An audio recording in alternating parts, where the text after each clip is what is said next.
evening, Frontier Doubles League. It is me, Rhino Boy 11, and for the first time in a very long time, it feels like I am actually running solo on this particular cast. It's just me, but it's going to be some exciting Rocket League, so make sure you stick with me because I'm going to be taking you through all of the action for most of this evening. we are going to start right at the top. We're starting off hot tonight with some Elite League action. We have the Lobsters taking on the Seagulls in what I believe is a Stealth Conference matchup. Now, these two are top of Stealth Conference, both of them. Lobsters sitting at a 5-1 record, and the Seagulls sitting at 4-2, with playoffs looming around the corner. Both teams are seriously looking for a win here. If the Seagulls win, they move to 5-2. They're looking really good for the playoffs, certainly for that wild card position, maybe even going for that top spot. Lobsters on the flip side, if they start 6-1 on week 7, then they're serious contenders for that top spot in the conference and automatically going through to our playoff scenario. So the players are in. So let us get them lined up. This is a best of 5 series, ladies and gentlemen. We will potentially see 5 games of Rocket League between these two incredible teams. On Seagulls, you have Moifin and Kaysen.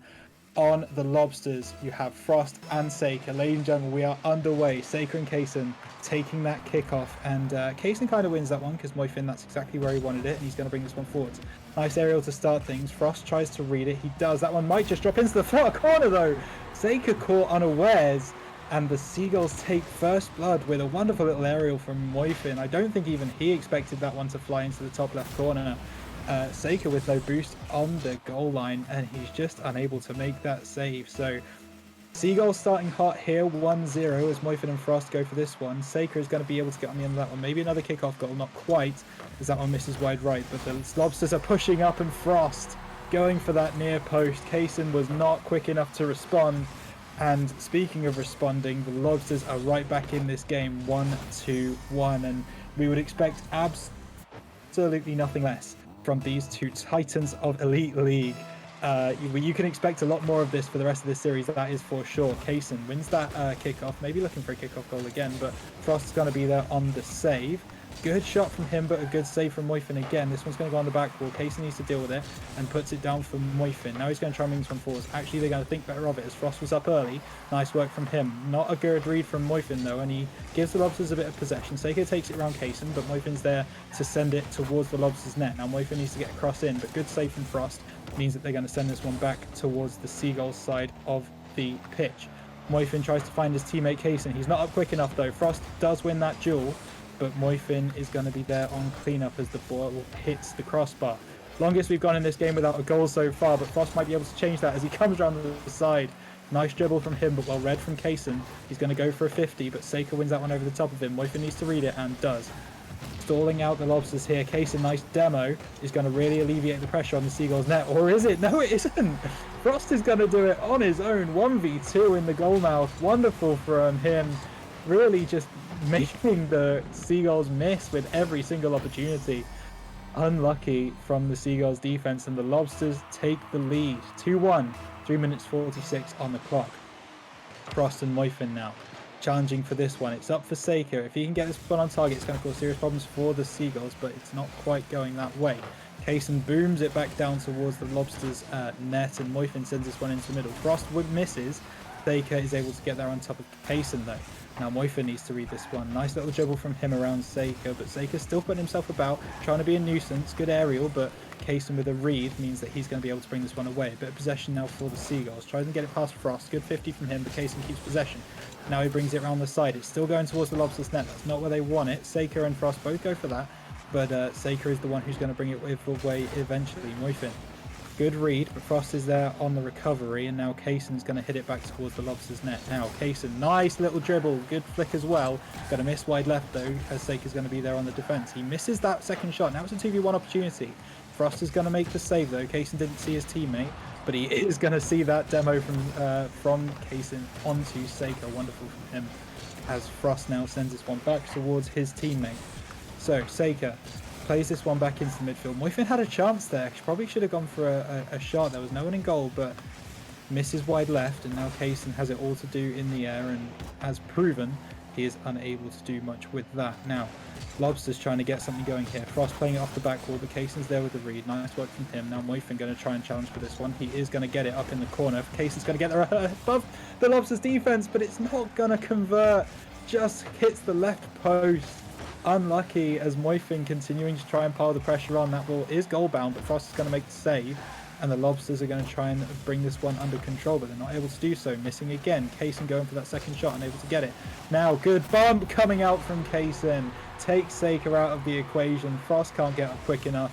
Moifin with the shot from downtown. We're all tied up, ladies and gentlemen, with 2 minutes on the clock. As I said at the start of this game, we're so excited about this game because the teams are so evenly matched, and they are showing that in the server right now. It could go either way on this particular one, as Frost trying to get this one under control, sending it back towards the Seagulls net, but he's unable to get the shot. That's a wonderful positional shot from Saker, sorry. Frost brings it forwards, he plays it off the back wall, really nice work, and then Saker finds the upper 90, top left corner. Absolutely sweet as you like to put the Lobsters back in charge. 3-2. 1 minute 50 on the clock. So a lot of time for the Seagulls to get back into this one. But Saker wins that kickoff again, and it's going to put the Seagulls in a rough position. Moifin trying to get it over the top of Frost. Nice turn from him though, means that he's still going to make it a little bit of a nuisance of himself. Moifin is going to hit that one towards the net, but Saker's up nice and early to make sure that that ball is away from the Lobsters' goal. Now, Saker trying to clear this one. Kaysen putting it back in the middle. Frost, good dribble, but Kaysen again blocks it. Doing good work on his left-hand side, but it now seems that the Lobsters are going to get this ball under control. Saker tries to pop it over the Seagulls defense, unable to do so effectively. Now Saker has controlled the ball again. Good read from Moifin though, and he gets over the top of Frost. If he can get on the end of this ball, he might be able to get a goal, but he's unlucky, and Frost takes him out of the server. Now, the Seagulls with some defending to do. Both of them go for that ball, but it seems to have worked in their favour. Kaysen is able to win that 50 just about. Frost sends that one back towards the Seagulls net. He goes for the second touch! And that's just what he does. Off the back wall, through the air. No problems, no worries. Move out of my way, Saker. I'm going to take this one. Wonderful strike, and that's going to be the Lobsters 4-2 up. And I think that might be game one going to the Lobsters, but there's still 55 seconds on the clock. Kaysen trying to change the tune of this particular game, but Saker bringing it round. Nice block from Moifin is going to stop his forward momentum. Now, can the Seagulls put this ball up the other end of the pitch? They are going to do just that, and both of the Lobsters miss it, so Moifin has a chance here if he can get it into the middle. It's really nicely placed, but Kaysen is just unable to convert past both of the defenders. That's wonderful positioning coming out from the Lobsters as well. Frost takes the far post, Saker takes the near post, which means there's absolutely nowhere in the goal for the Seagulls to shoot.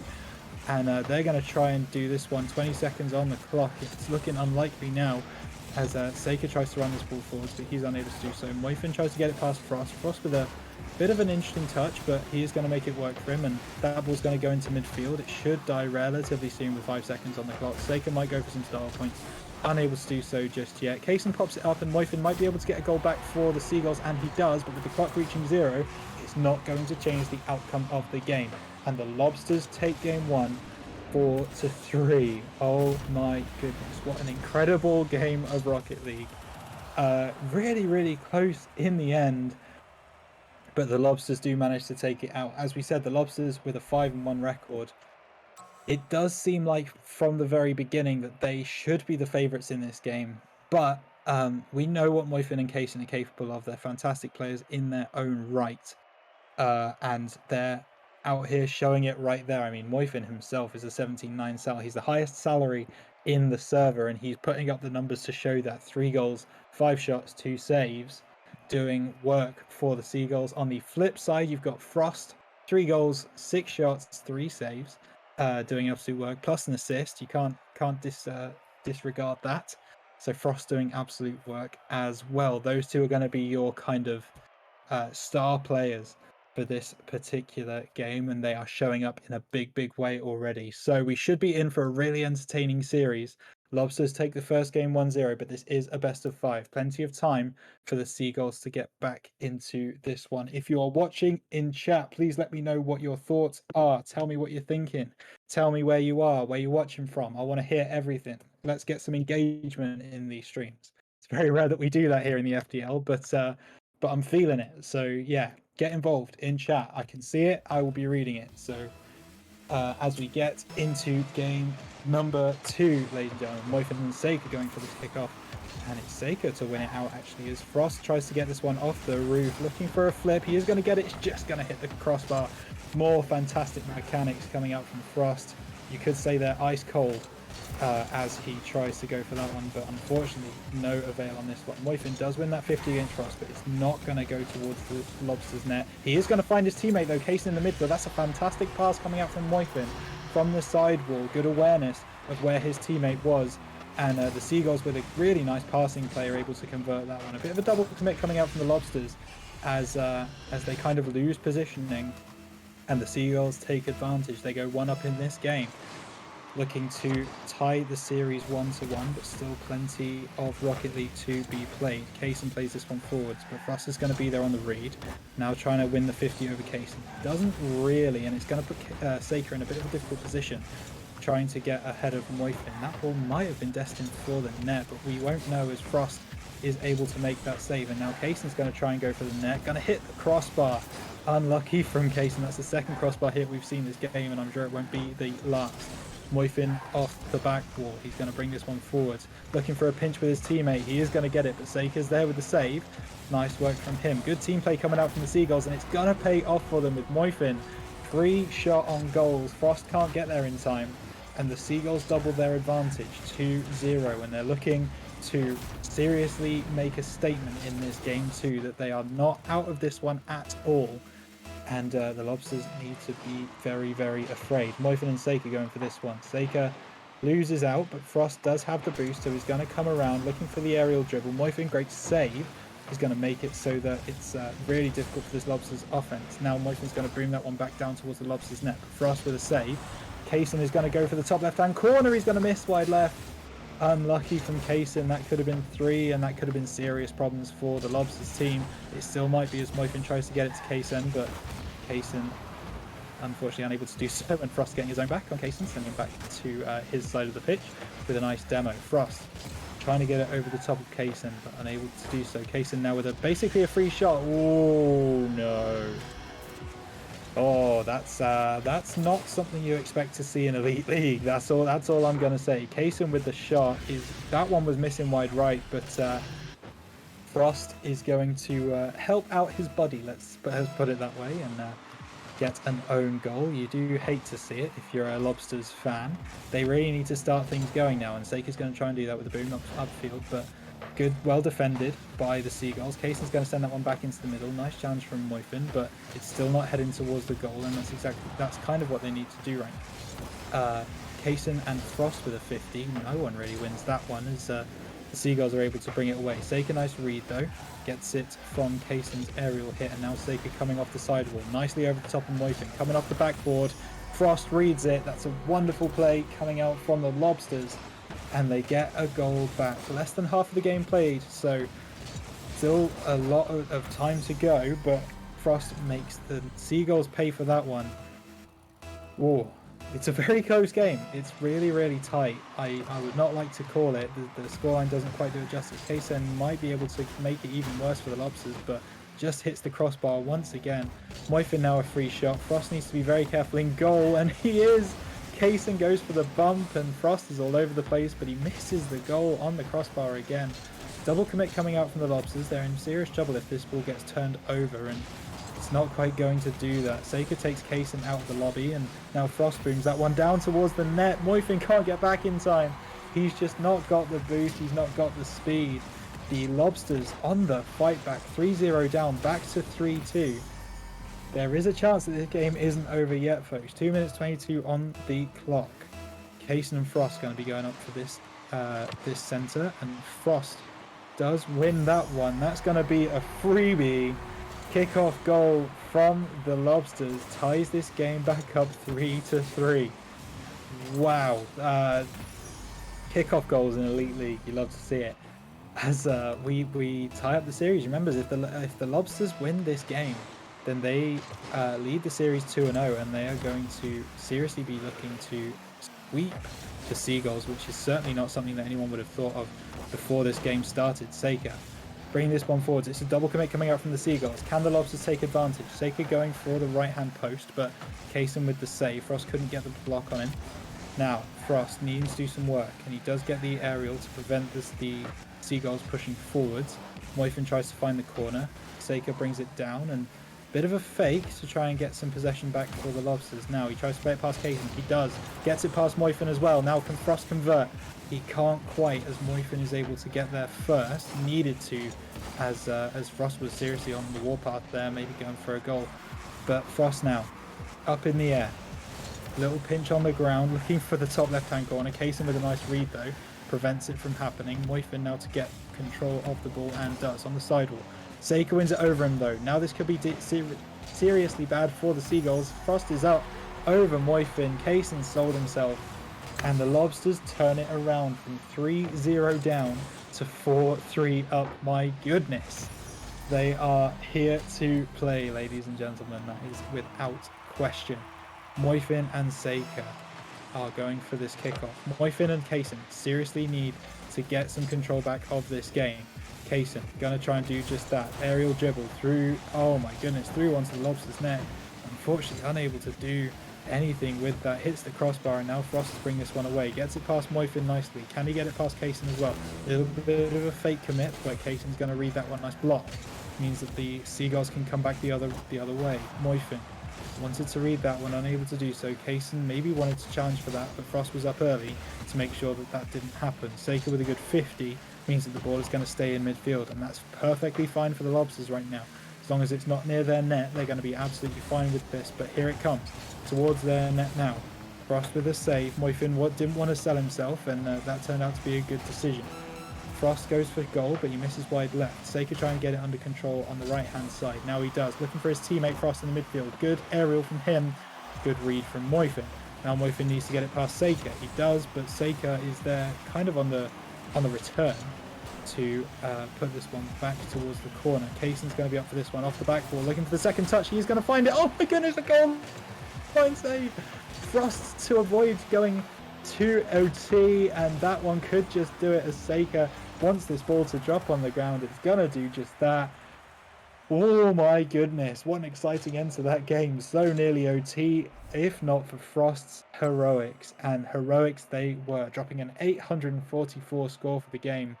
4 goals from 5 shots, 2 saves, doing absolutely everything for the Lobsters in that particular game. Wow. Unbelievable performance from them. Going 3-0 down as well. I mean, so over here in England, obviously we watch a lot of soccer. We call it football. But oftentimes you hear people talk about character.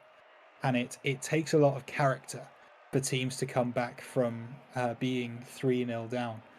And that's exactly what happened here. The Lobsters, to turn around any loss, it takes a lot of character.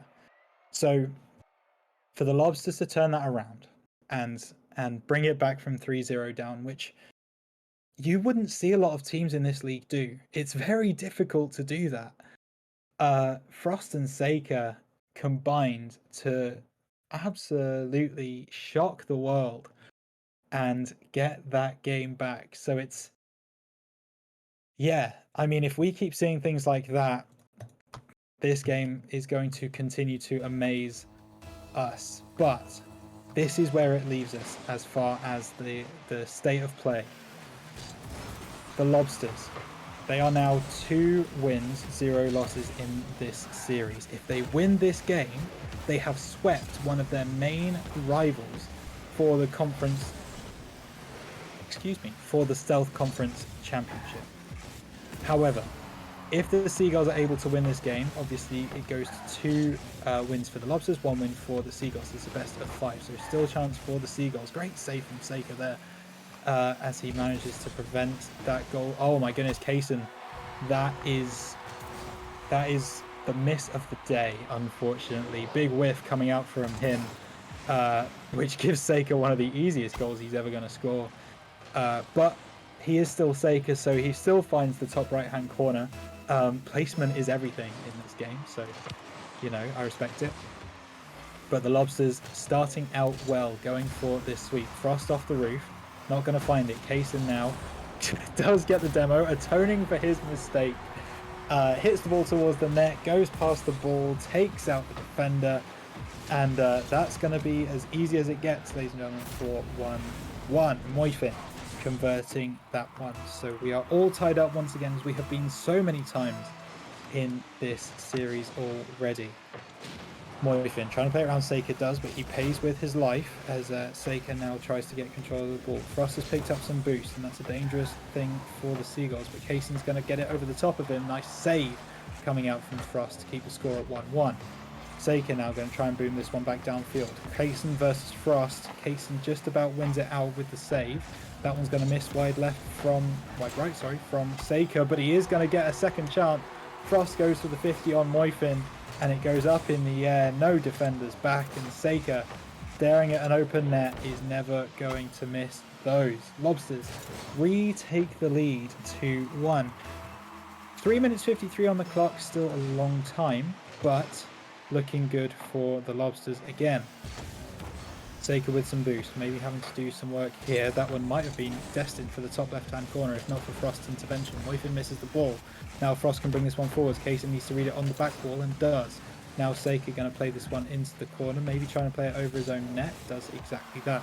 Now he's going to try and find a way to get it down the side. Pinch maybe, not quite able to do it. Kaysen, that's not the best hit away, but Moifin is there with the save to make sure the damage does not increase for the Seagulls. Kaysen trying to bring this one away. Frost being an absolute nuisance in the Seagulls half, looking for the second hit on this aerial, but unable to find it, and Seika puts a stop to the Seagulls offense.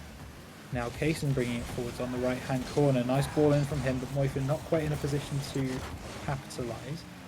And now Frost needs to win this one past both Moifin and Kaysen. Nice fake coming out from Frost, but Kaysen almost had a free shot there. Seika with good recovery speed to bring this one back, and now it's a 2v1. Seika and Frost versus Moifin. Can Moifin do enough in goal? Yes, he can. Good save from him. 2 minutes 43 on the clock. Frost bringing this one around now, trying to get it past Kaysen. Nicely done. Now he needs to get past Moifin. Nice flick, but Kaysen is going to take Seika out of the server, which means that he is going to respawn in a really advantageous position. Nice save from Kaysen though. Means that the Lobsters cannot get a third just yet. Frost wins that one over the top of Kaysen. Moifin needs to read it and does. Plays it round the left wall. Now he's going to try and bring this one forwards for the Seagulls to try and tie up the series. Frost with a good challenge though, reads that one nicely, and now it's going to go back the other way. Seika steals some boost, nicely done from him. Kaysen can't have much boost to work with, and that's very clear, but Moifin on cleanup is going to be able to send this one back towards the Seagulls net, except for the fact that he's not. Seika just trying to get this one towards the Seagulls net and really try and put a nail in the coffin of this game, but unable to do that. Kaysen now playing this one towards the Lobsters net. That one is up in the air. Moifin trying to make the best of what he has, and it looks unlikely, but he misses wide left. Did very, very well with it. If that ball was on target, I'm not sure there would have been a save from the Lobsters, but nevertheless, it is off target, and so we continue to talk about a 2-1 scoreline. 1 minute 30 for the Seagulls to save this series. Seika trying to play it round the back line of the Seagulls, but not really knowing what to do, and instead trying to get a block. Now it's the Seagulls' turn to attack. Moifin trying to play this one in, actually goes for goal. Frost with a good save at the near post means that this ball gets sent back towards the Seagulls' net. Kaysen trying to put some pressure on, but he's unable to do so. Nice read from Moifin. Seika with a block, big block as well, because if Moifin gets over the top of him, then we're talking about maybe a 2v1 situation. Now Frost trying to do some aerial work as he sends this one back towards the Seagulls net. Kaysen needs to make a save here. Nice block from Seika, but it's not going to go towards the goal. Now there could be a problem for the Lobsters. Seika, if he played that one into Moifin's path, we could have had a problem. He didn't, and Seika wins that 50 against Kaysen as well. 37 seconds on the clock. Seagulls need to score if this series is to stay alive. Kaysen trying to get it past Frost. Frost retreating, doing very well. Kaysen plays it over the top of Seika, but Frost should be back for the save, and he is. Moifin sitting back, doing well, but Frost is going to win that one in the air nice and early, which takes away the pressure. It's 2v1 now, Kaysen and Moifin versus Seika. Oh, Frost takes Moifin out the server, and that could be all she wrote, folks. 10 seconds on the clock. Frost playing it around Moifin, playing a bit of a possession-based game. Moifin takes Frost out the server. Now this is going to be last chance saloon for the Seagulls. Moifin playing this one over the top. Kaysen needs to keep it up and does.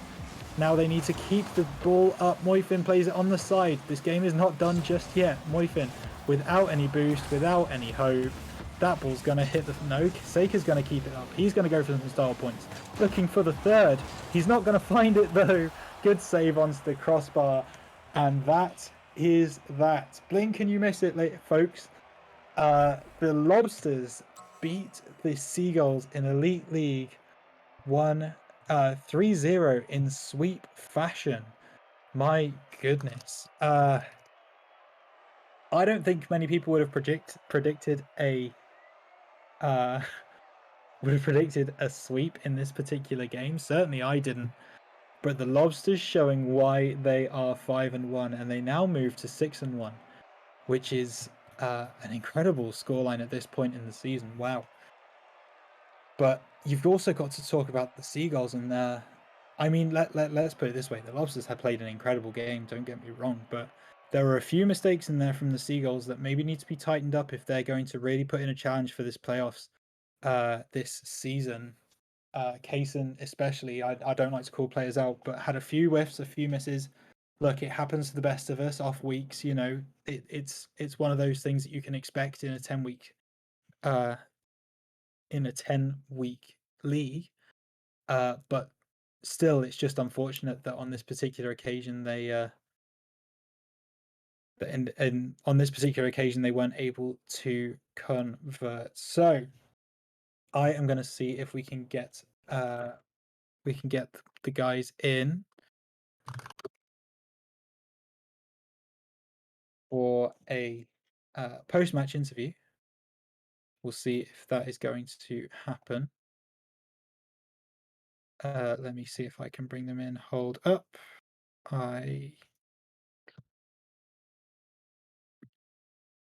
I cannot from Gen Chat. That's interesting.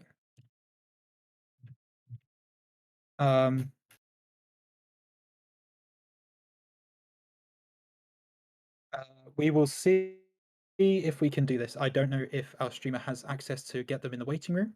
If he does, then please absolutely do that. Ponesy is our streamer for the night, ladies and gentlemen. He's going for the whole night, so big up Ponesy for sure. I don't think I'm going to be able to get them involved in this particular occasion. So, I've never had this before.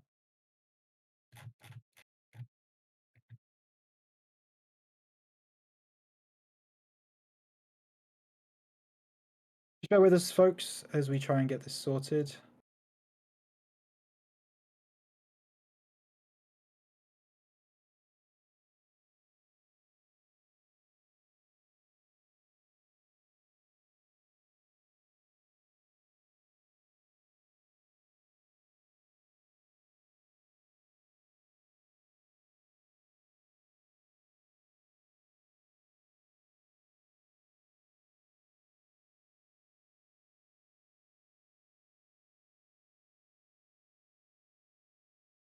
No, it seems like it's not going to happen. As much as I would have loved to have talked to the Lobsters, I think we are going to have to shut it down there.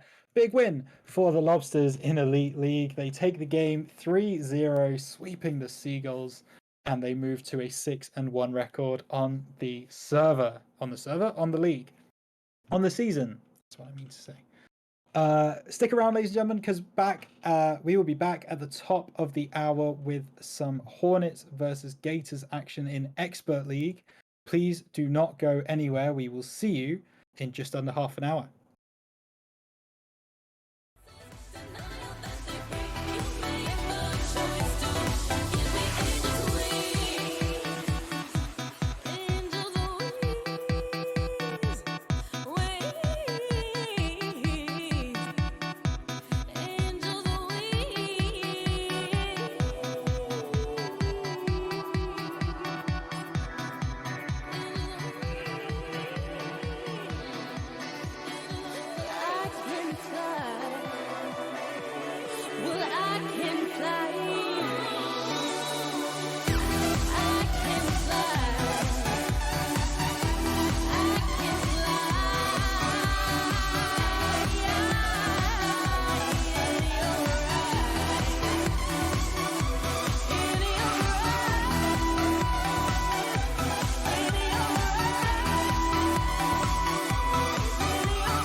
I'm cold steel stainless. My glass half full. Always said don't suffer no fools. Serpents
people of the FDL community. It is RhinoBoy11 back again with the second game of a 4-game night here on the FDL Twitch channel, and we have got a hell of a match coming up for you right now. We are in Expert League for this one, and we are watching the Hornets take on the Gators. Now, the Hornets are sat at a 5-1 record. They're doing really well this season, really looking for playoff contenders, and the Gators are actually set on 3-3, nice and even, looking around the wildcard spots, trying to find their place in the playoffs if they possibly can. A win tonight would do big things for them in that endeavor. So we are going to get things underway. We have Dan and Flight Knight playing for your Hornets, and we have Gomi Panda and Jaden playing for the Gators. The Gators actually having a reserve representing them today in Jaden. It's going to be his first game here in the FDL, so going to be interesting to see how he gets on. I see Kin is in chat. Nice to see you tonight, Kin. Best of luck for the game, of course, as we get things underway. Flight Knight and Jaden going for the ball as Jaden wins that one out. And Gomi Panda's going to get a goal straight off the bat, right off kickoff. Good win from Jaden. That's going to do his confidence a lot of good. And Gomi Panda's going to just about find the left-hand side of the net to make it 1-0 to the Gators. Wonderful start from them as only 4 seconds played. Who knows what else this game could hold. Gomi Panda winning the kickoff again. Dan having to deal with this. He does. Jaden going to go for the bottom left-hand corner. Nice save from Dan again as he brings this one around the side. Could have been a second goal in a matter of seconds for the Gators. Unable to find it just yet. Jaden, though, is going to climb above every single person in the server without any problems. Flight Knight and Dan getting himself in all kinds of problems. And straight into the middle of the goal to put the Gators 2-0 up. I can't imagine many people would have thought about this looking at the teams and looking at their standings in the league, but that's what the FDL does. It's such a tight league. Anyone can win on any given day. Dan is going to be able to convert this one off the back of a kickoff, and we've had 3 goals in less than 30 seconds. I can't keep track of this already. Good passing play coming out from the Hornets there, actually. Flight Knight finding Dan on the side, and they managed to reduce the deficit by 1 as they look to get back control of this game. Dan and Jaden going for this ball. Jaden wins that one out, looking for the second hit. Flight Knight is able to read it though and send this one back towards the Gators net. Bit of a weird flip from Gomi Panda, but he does make it work, and now the Gators have control. They're going to bring this one back up the other end. Jaden going to go for a ball into the midfield, but it's not quite as powerful as he would have liked, and Dan is able to bring it away. Dan versus Gomi Panda now, trying to negotiate each other. Gomi Panda wins it out in the end, going for the second shot in the air, but not able to do so. Flight Knight reads it well. Now Dan's going to bring this one forward. Flight Knight doesn't quite make that one stick, and now Dan sends it over the back. Oh my goodness, it's demos everywhere as both Dan and Jaden get taken out of the server. Dan's going to aim for the top left-hand corner. He's going to get it off the back wall. It's going to miss wide right. Unlucky from him. That would have leveled us up, but not to be on this particular occasion. Gomi Panda trying to get it around Dan, but Dan good defending means that the Gators are going to be stopped for the moment. Bit of miscommunication there from Flight Knight and Dan as Flight Knight wanted to boom that one down the field, but Dan stops the forward momentum. Now Gomi Panda in the corner trying to bring this one round. Nice aerial, puts it over the top of both of the Hornets defenders, but it's not goal bound, so it's not going to be too big a problem unless Gomi Panda can find the midfield where Jaden is sitting now, but that doesn't look like where it's going to go. Flight Knight plays it over the top of Jaden. He can't climb high enough, and Flight Knight with the goal there is going to be able to tie this game up 2-2.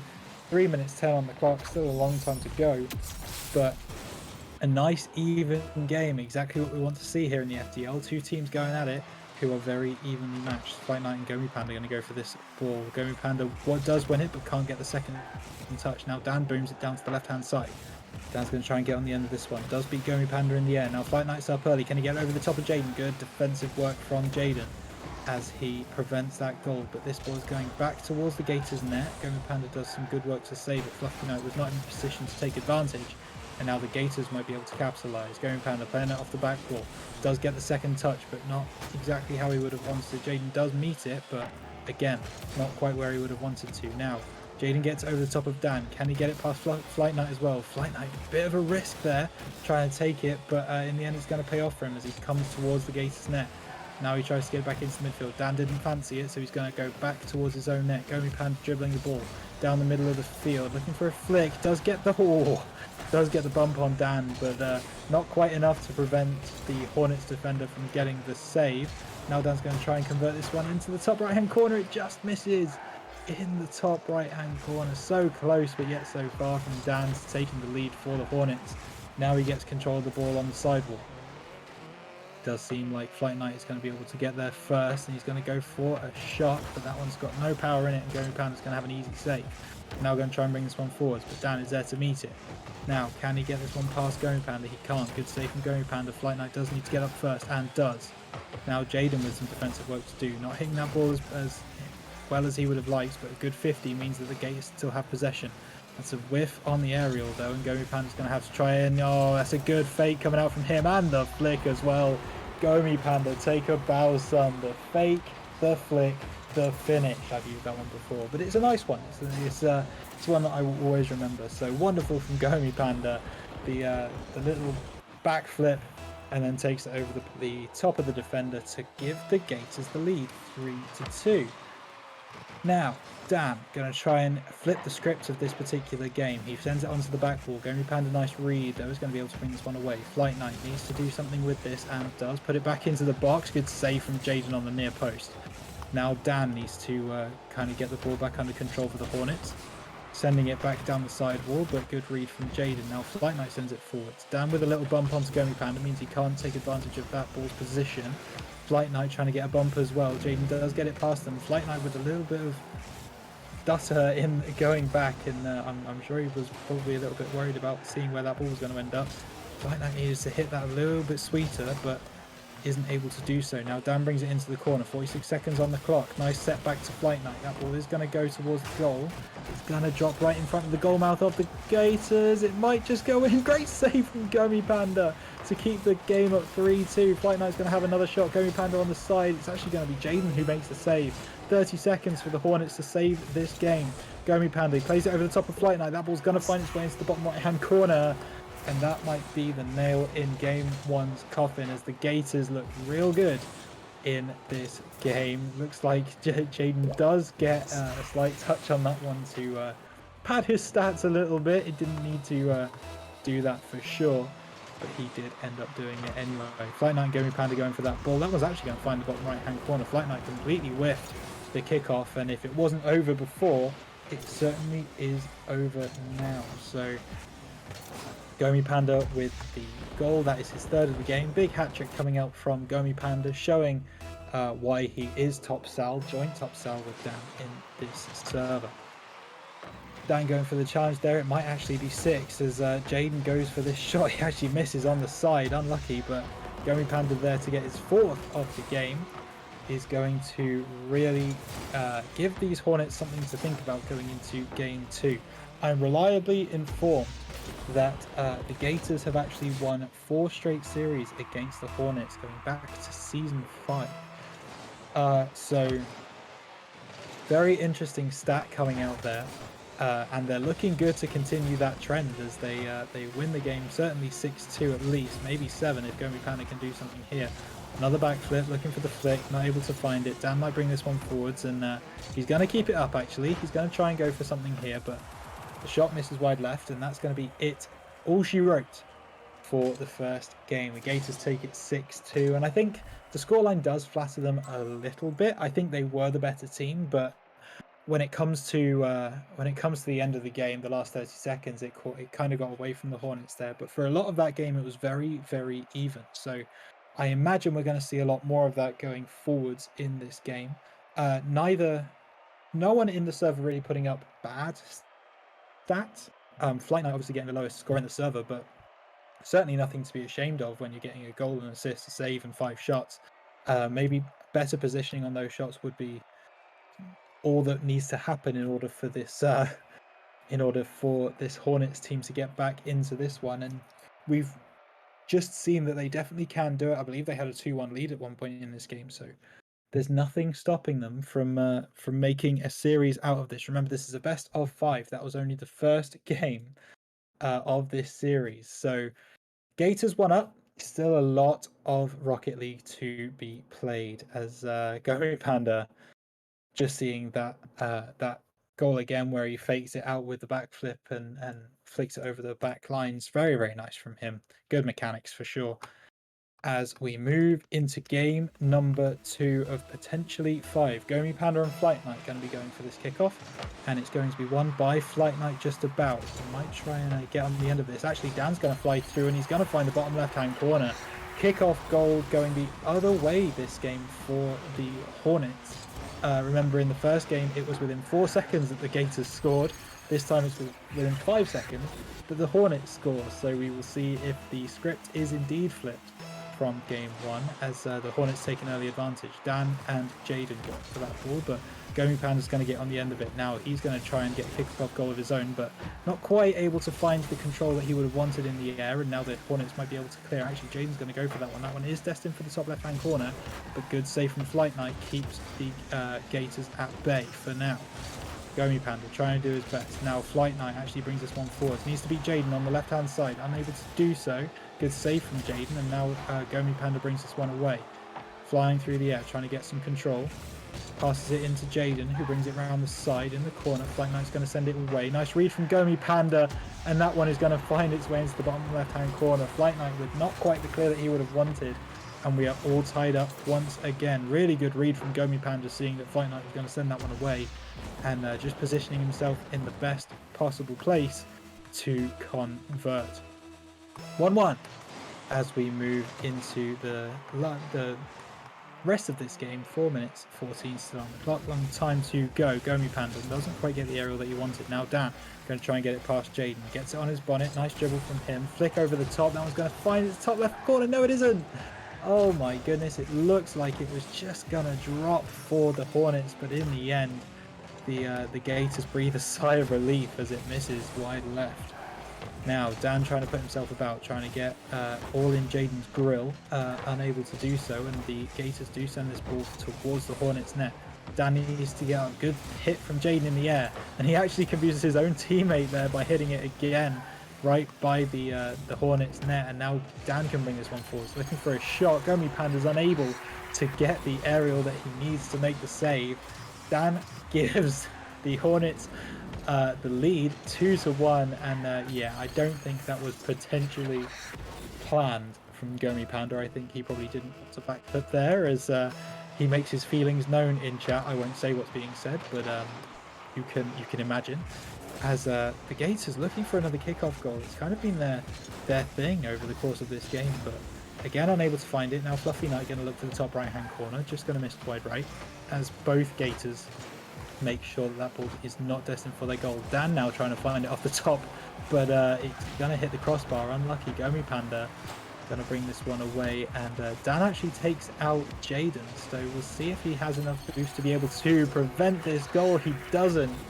The Hornets are taking control of this game now, 3-1. Wonderful aerial dribble from Dan, and yeah, Gomu Panda and Jaden unable to combine in the net to prevent the goal. So 3-1 for the Hornets now, looking good in this game too, trying to tie up the series. Dan playing this ball forwards towards the Gators net. Good save from Jaden, and he's going to be able to bring this one away. Fluffy Knight going to challenge him on the wall. No, he isn't. He's going to fake that one out. Good shot from Jaden. That one actually isn't going to be able to be saved by Fluffy Knight, but it is going to be able to be saved from Dan.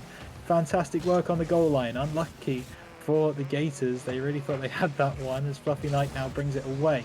He's going to go for the second touch. He is going to get it, but Jaden's in a good enough position with enough boost to prevent the goal. Now Dan needing to get this ball under control and get it past both the Gators defenders, off the roof, no less.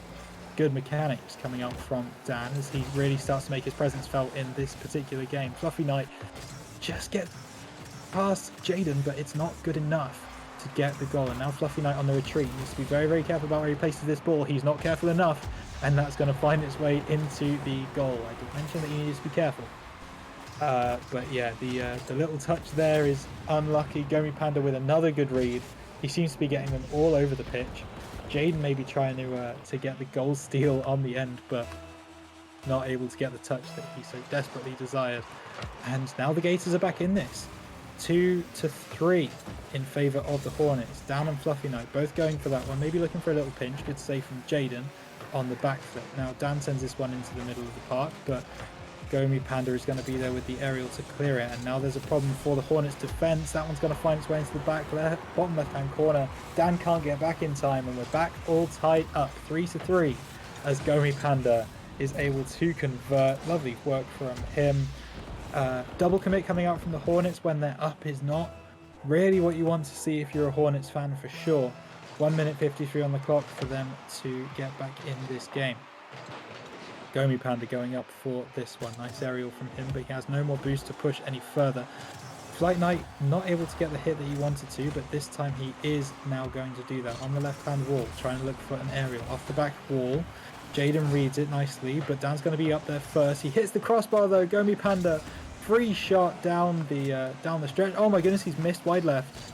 That is unlike him for sure, as now it looks like Jaden needs to get back in control, and he does just that.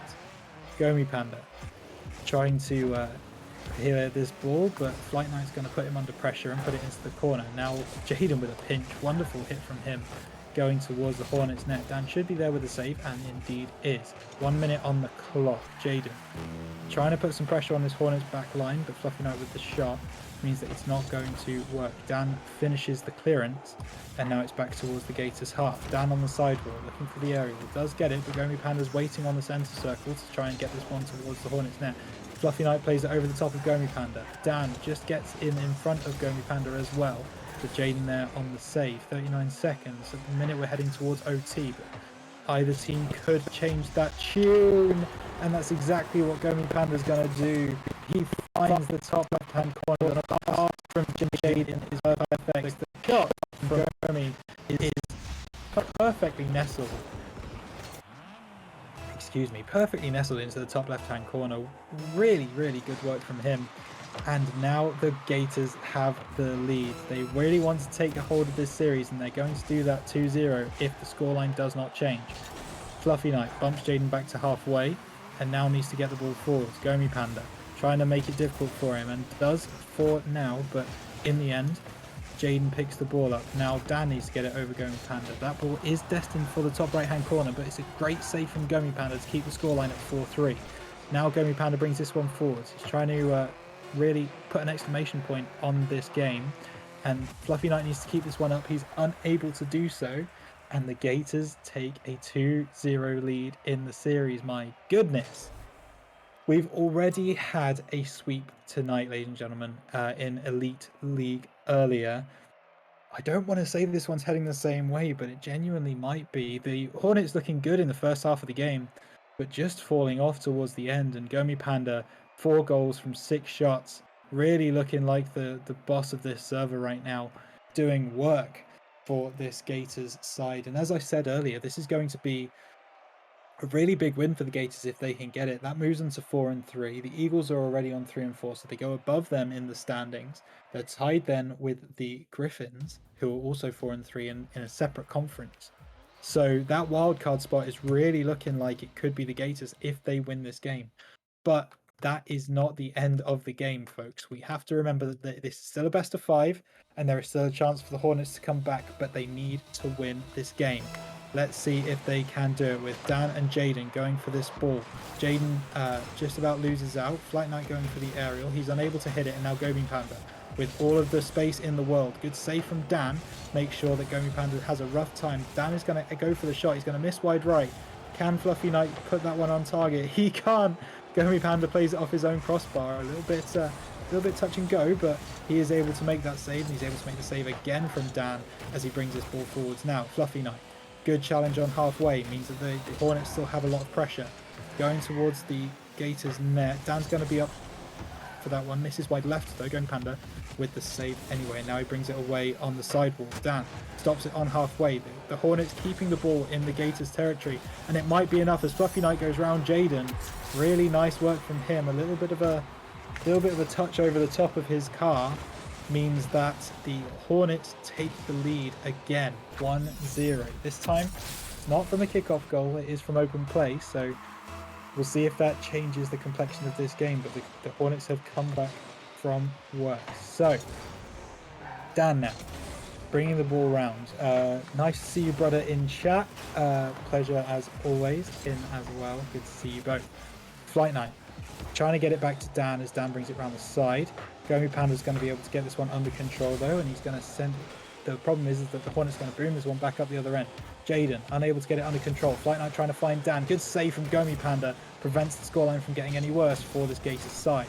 Now Flight Knight trying to keep the pressure on. Dan does win the aerial, but that ball is not going towards the goal. He's going to try and make sure that it is, but misses wide right. And now Dan continuing to put the pressure on, but Gomi Panda and Jaden have a 2v1 if they try and take it. Oh, Gomi Panda with the absolutely incredible movement and mechanics around Fluffy Knight. Fluffy Knight just missing out on that save, and we are all tied up once again. The Gators scoring the important goal to put it at 1-1. Jaden now playing the ball on the sidewall, looking to find his teammate, puts it down for Gomi Panda. Dan wins that ball though, and he's going to go all the way through. Good read from him. Gomi Panda not with the shot that he wanted, and well, it's back in favour of the Hornets. Remember, they need to win this game if the series is to stay alive, and they are looking to do just that with a 2v1 lead right now. As it's still anyone's game, still incredibly close. Gomi Panda does win that kickoff, and now Jaden's going to get up on the sidewall looking for the shot. That one's going to find the top right hand corner. It isn't. It's going to hit the crossbar. So unlucky from Jaden. If he'd have been able to convert that, we could have been talking about a completely different game. He's going to try again, looking for the left-hand post. This time not going to hit it. Good read from Flight Knight. Prevents the ball from getting any closer to the Hornets net. Now Gomi Panda. Oh my goodness, that one might have been heading towards the Gators net actually, if not for Jaden. So good save from him. Gomi Panda and Dan now in a bit of a stare down. Dan goes for the shot, looking for the read off the back as well, but unable to find it. Good save from Gomi Panda. Prevents the Hornets getting their third. Now Dan trying to bring this one forward. Gomi Panda fakes out the challenge. Dan says, all right, I'll take the ball forwards, but that's a good hit from Jaden to clear the lines. Now Fluffy Knight, wrong player. Flight Knight trying to get this one back towards the Gators goal. Dan puts that one up. Nice save from Jaden, but it looks like it could fall. Flight Knight not quite, as Jaden and Gomi now try to bring this one away, but Dan, that one is going to go towards the goal. Gomi does the best he can to try and make the save, and he gets the second one as well. Oh my goodness, the Gators defending for their lives now. Dan actually with a bit of a rough aerial, puts that one right in the path of Jaden, but he can't convert. Hits the crossbar. 2 minutes on the clock. Gomi Panda trying to outbrain Dan, unable to do so on this one. He's also trying to bump Dan, but again unable to do that. Dan looking for a shot off the back ball, not able to find it. Gomi Panda bring this one away now. Trying to beat Dan, but Dan gets the block, and now he's going to try and bring this one forward. Good hit from Jaden though, off the back ball. Flight Knight needs to read this and does. Possible open net chance for Dan if he can find it. He plays it in the corner, but good save from Jaden means this ball's going to be brought away by the Gators. Jaden now on the side wall. Dan puts a stop to that and brings it back into midfield. Flight Knight could get there ahead of Gomi. He's not quite able to do so, and Gomi with the aerial trying to get it under control now and has to play it around Dan. Does with some excellent mechanics, and now he's going to get the dribble. Flight Knight with the save though means that this game continues to stay at 2-1. Gomi Panda trying to get control now over the top of Flight Knight. Wonderfully done from him. He's looking for the second touch now, keeping it on his bonnet, getting the flick not quite over Flight Knight. Good save from him. Now Flight Knight trying to get this ball under control. 1 minute on the clock. Jaden looking for the hit, not able to find it. Dan's going to be able to convert that goal, and this could be the first game win of the series for the Hornets. 3-1 up with 53 seconds on the clock. Stranger things have happened, but Dan is able to convert that one and give the Hornets a little bit of breathing room now. The Gators really have to bring themselves out of their side if they're going to win this game. Dan looking for the fourth goal that certainly would put the nail in the coffin. Unfortunately, unable to do that right now. Flight Knight with a miss is going to give the Gators a chance now. Gomi Panda over the top, looking for the far right-hand side, but Flight Knight with the demo is going to put a stop to any forward momentum that the Gators had. Good aerial dribble coming out from Dan, but unable to find anything with it. Dan also taking out Jaden again from the serve with 30 seconds on the clock. That has to be completely frustrating for the Gators as they try and get something going, but are just unable to do so with the amount of blocks and demos that the Hornets are putting on them. Now Dan up in the air, looking for the top right, left-hand corner, sorry.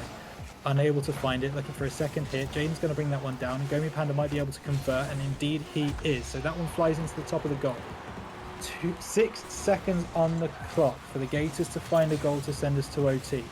It's not impossible. We've seen a lot of kickoff goals in this particular series, but I wouldn't put it past the Hornets to be able to stay locked in. Now Jaden versus Flight Knight in the midfield. Gomi Panda is able to get control of this ball. Now Dan plays it up in the corner. That's not actually great positioning from him. Gomi Panda plays it up in the air. Jaden might try and keep it up, but he's not able to do so, and the Hornets do indeed take their first win of the series. It's the Hornets 1, Gators 2. The Gators are still on game point, but the Hornets showing that they have fight in them. The last 2 games have only been 1 goal differences, so very, very close between these 2 teams for sure.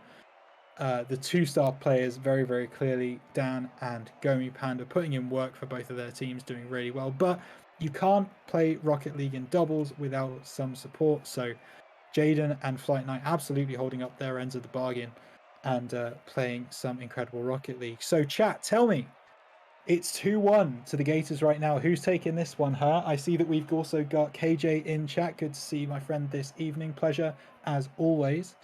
And I'd love to see some predictions from the chat. I know Kin is obviously going to be rooting for his boys, the Gators. Brother seems to be going for the Hornets. So keep those coming, folks, for me as we get into game number 4. It could be the last game of the series if the Gators are able to win it, or we could be going to a game 5 if the Hornets are able to get the dub. We will see exactly what happens right now as Jaden going for an aerial there, unable to get control of it. Dan plays it over the top of Gomi, and they take Gomi out of the server as well. So he's back to spawn.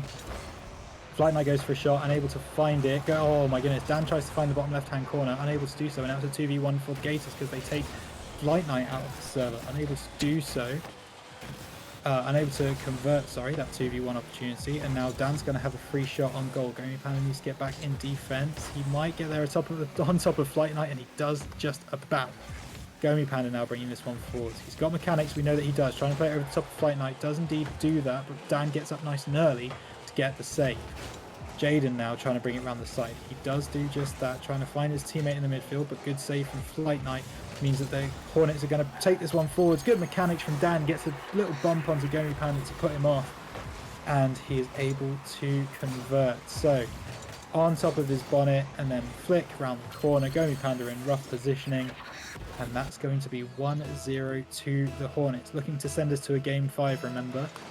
But will the Gators answer back as they have done so many times in this series? Jaden, maybe just giving this one to Gomi Panda. A little bit of a backflip from him. Now trying to get past Dan. Looks for the flick into the top left-hand corner. Unable to find it. Jaden tries to go for the shot, but Dan's in good position to make sure that that does not happen. Now Dan bringing this one forwards for the Hornets. Jaden needs to get some boost, and he does just that. Gomi Panda prevents the shot from Dan, and the Flight Knight follow-up is also blocked by both of the Gators players. Now they need to try and get some offense going of their own, but Gomi Panda's going to send that one right into the path of Flight Knight, who is able to get some control. Jaden bringing this one forwards. Dan gets up nice and early though, and Gomi Panda needing to do a little bit of defensive work. Does it very well. Now Gomi Panda trying to play it around Dan, but Dan just bullies his way through, trying to get control of this ball, and Flight Knight again on halfway, doing just that, trying to play it past Gomi Panda. He actually, oh my goodness, he does, but Gomi Panda is able to get back in time to make that save. Good work from him as the Hornets come again. Flight Knight misses that aerial though, and now it's a 2v1 opportunity. Gomi Panda going to send this one off the back wall, looking for Jaden. He's unable to find it, and now Dan could have a free shot, but Gomi Panda makes sure that doesn't happen. Good recovery from him. Now Gomi Panda playing this one onto the sidewall. Looking to bring this one forwards. Good hit from Jaden. He's going to keep this one in the corner. Now the ball's going to drop right in front of the Hornets net. Neither of the Gators are going for this one, though, except for Jaden.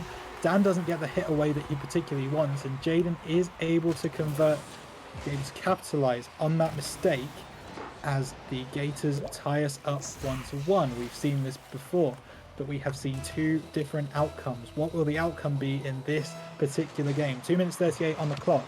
Dan versus Gomi Panda. Gomi Panda does win that one. Flight Knight needs to do some defensive work. Jaden flies over the top of the ball. That one's going to miss wide left.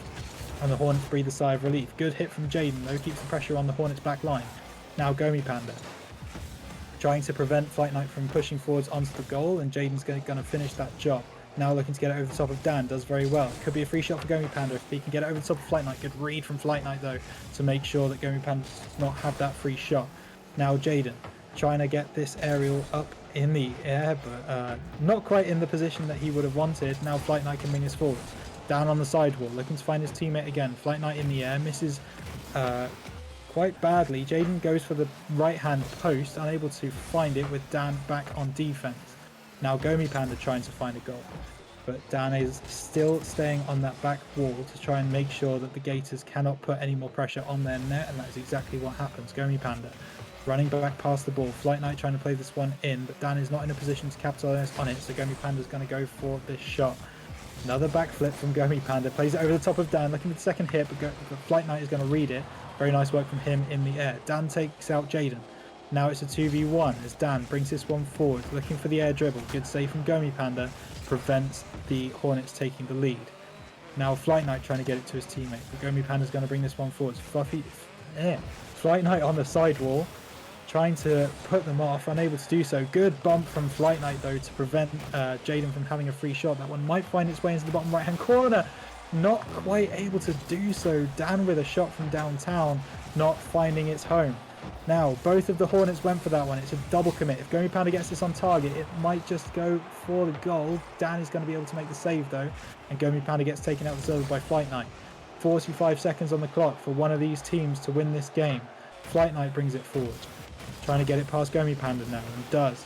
Good 50 from him. Jaden gets it over the top of Flight Knight. Now trying to get it past Dan. Does do that as well. Now it's pressure from the Gators. Jaden trying to get it into the box. He does exactly that, but Dan with a good save means that the Hornets are going to bring this one up the other end with some offensive pressure. Gomi Panda up early means that they're going to stop that one. It's another fake from Gomi Panda, but Flight Knight starting to read these, and he does indeed do that. Dan goes in overzealously to try and prevent that goal from happening. Oh my goodness, it's so close, but good save from Flight Knight. Now Flight Knight needs to clear his lines, or at least Dan does, and he does indeed do that. 3 seconds on the clock. 2-1. Are we going to overtime? We certainly are.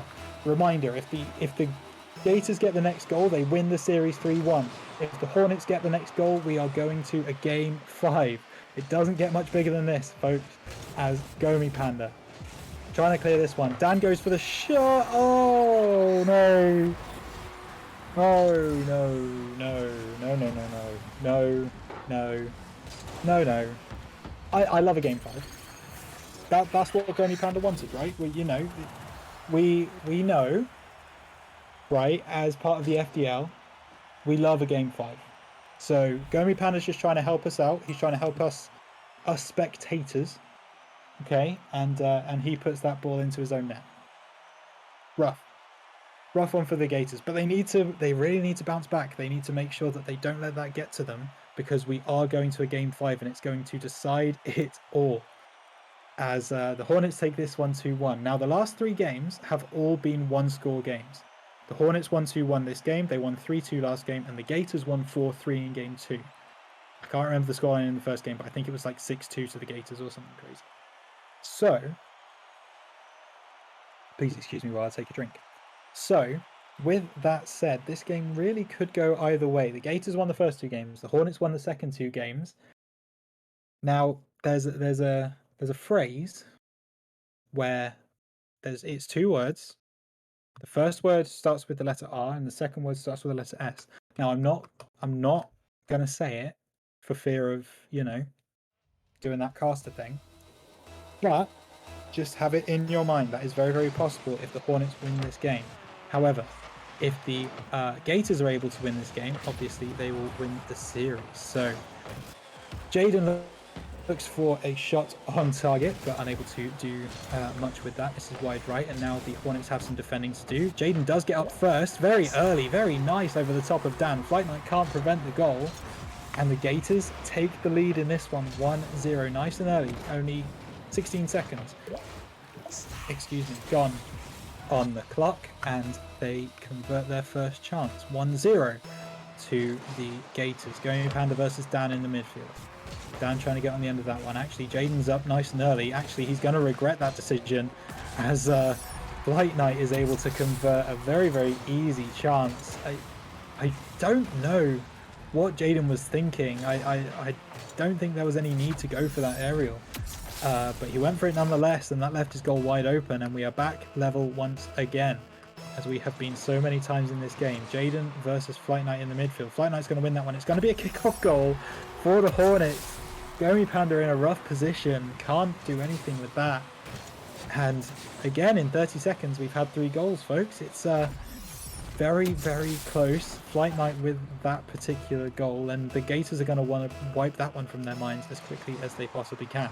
Gomi Panda versus Dan. Gomi Panda wins this one. He's going to try and get it over the top of Flight Knight. He's looking for the top right-hand corner, going to miss. Jaden is there on the follow-up though, and he does convert into the top left-hand corner. Another kickoff goal. 32 seconds gone on the clock. We've already had 4 goals. We are in for one hell of a game 5. Folks, strap in. It's 2-2. So, the Gators and the Hornets. The Gators took the 1-0 lead. The Gators then went 2-1 up, and now we are all tied up once again.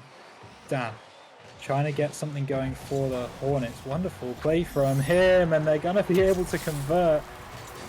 I don't quite know what he's been able to do there, but from the side wall, he's hit it back into the middle, and Fluffy Knight's there without anyone challenging him at all. And really rough defending from the Gators, but taking nothing away from the finish from the Hornets. They are able to take back the lead as they go 3-2 up. Flight Knight might have a free shot here, but Jaden should be back in time, and indeed does get the hit. So, take a breath. No kickoff goal this time, thank goodness. Gomi Panda.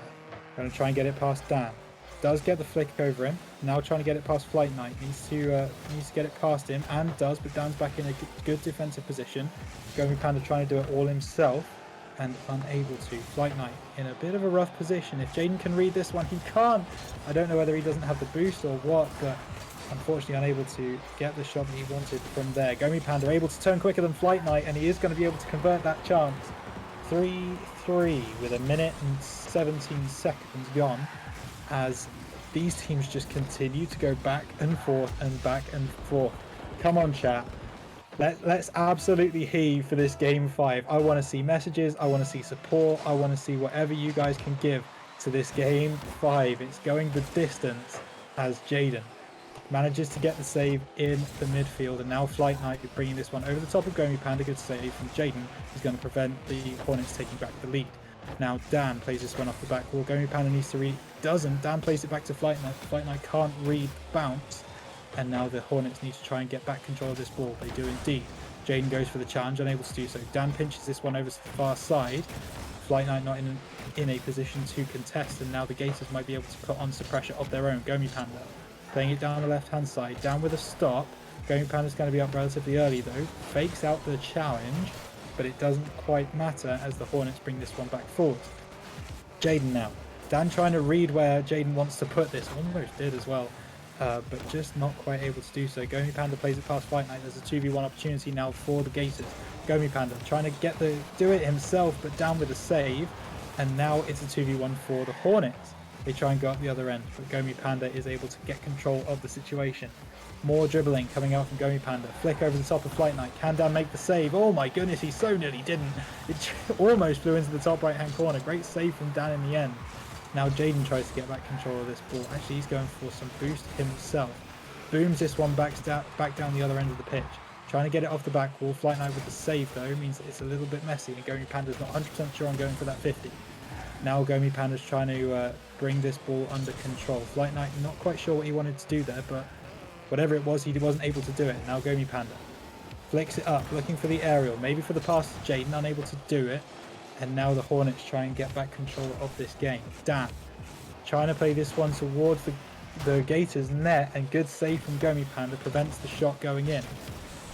He also gets the challenge on Fluffy Knight, really nicely done, to prevent any more Hornets attack. Oh my goodness, almost not. Jaden with a save as Gomi Panda brings this one away. Flight Knight and Dan getting back into a midfield position. Gomi Panda plays it around Dan perfectly. Nice work from him. Also flicks it up in the midfield, but Dan takes Jaden out of the server. Oh my goodness, wonderful demo. I just don't know which way this game is going to go. 1 minute 25 on the clock. Dan booms this one back down towards the Gators goal. Good stop from Jaden. Neither man is able to get that hit in the air, and now Gomi Panda on cleaner. Gets it on the floor, trying to get it past Dan. Dan says no as he sends this one back towards the Gators goal. Actually, Jaden misses that. Gomi Panda has to get up above Flight Knight. He's not able to do so, but Flight Knight misses over the top of the net. Will they live to rue that chance? Dan sends it in the middle of his own net. Bold strategy, Cotton. Let's see if it pays off for him. As he goes for the top left-hand corner, unable to do so. Now Jaden trying to get this challenge, but also unable to do so. And it's very, very scrappy. Neither team really able to get a lot of possession. Good turn from Gomi, puts some pressure on the Hornets backline, but Dan is equal to it. Now, Dan, if he can get this shot, he is going to be able to. Gomi Panda can't make the save. And now we're in a position where the Hornets could get their first win against the Gators in 5 series. Oh, everyone take a breath. 35 seconds of Rocket League for the Gators to save this series. Jaden versus Flight Knight on the kickoff. Jaden doesn't win it, but Gomi Panda has a free shot. He's going to go for the top left-hand corner. He does convert. 30 seconds. It's a kickoff goal for the Gators. They're right back in this one. Oh my goodness, it could go either way. I hope you're all here for it. So exciting. 30 seconds for one of these teams to write their names in FDL history. Will the streak be ended by the Hornets? Will the streak be continued by the Gators? Jaden brings this forward, looking to hit it over Flight Knight. He does indeed do that. Dan in the defensive position.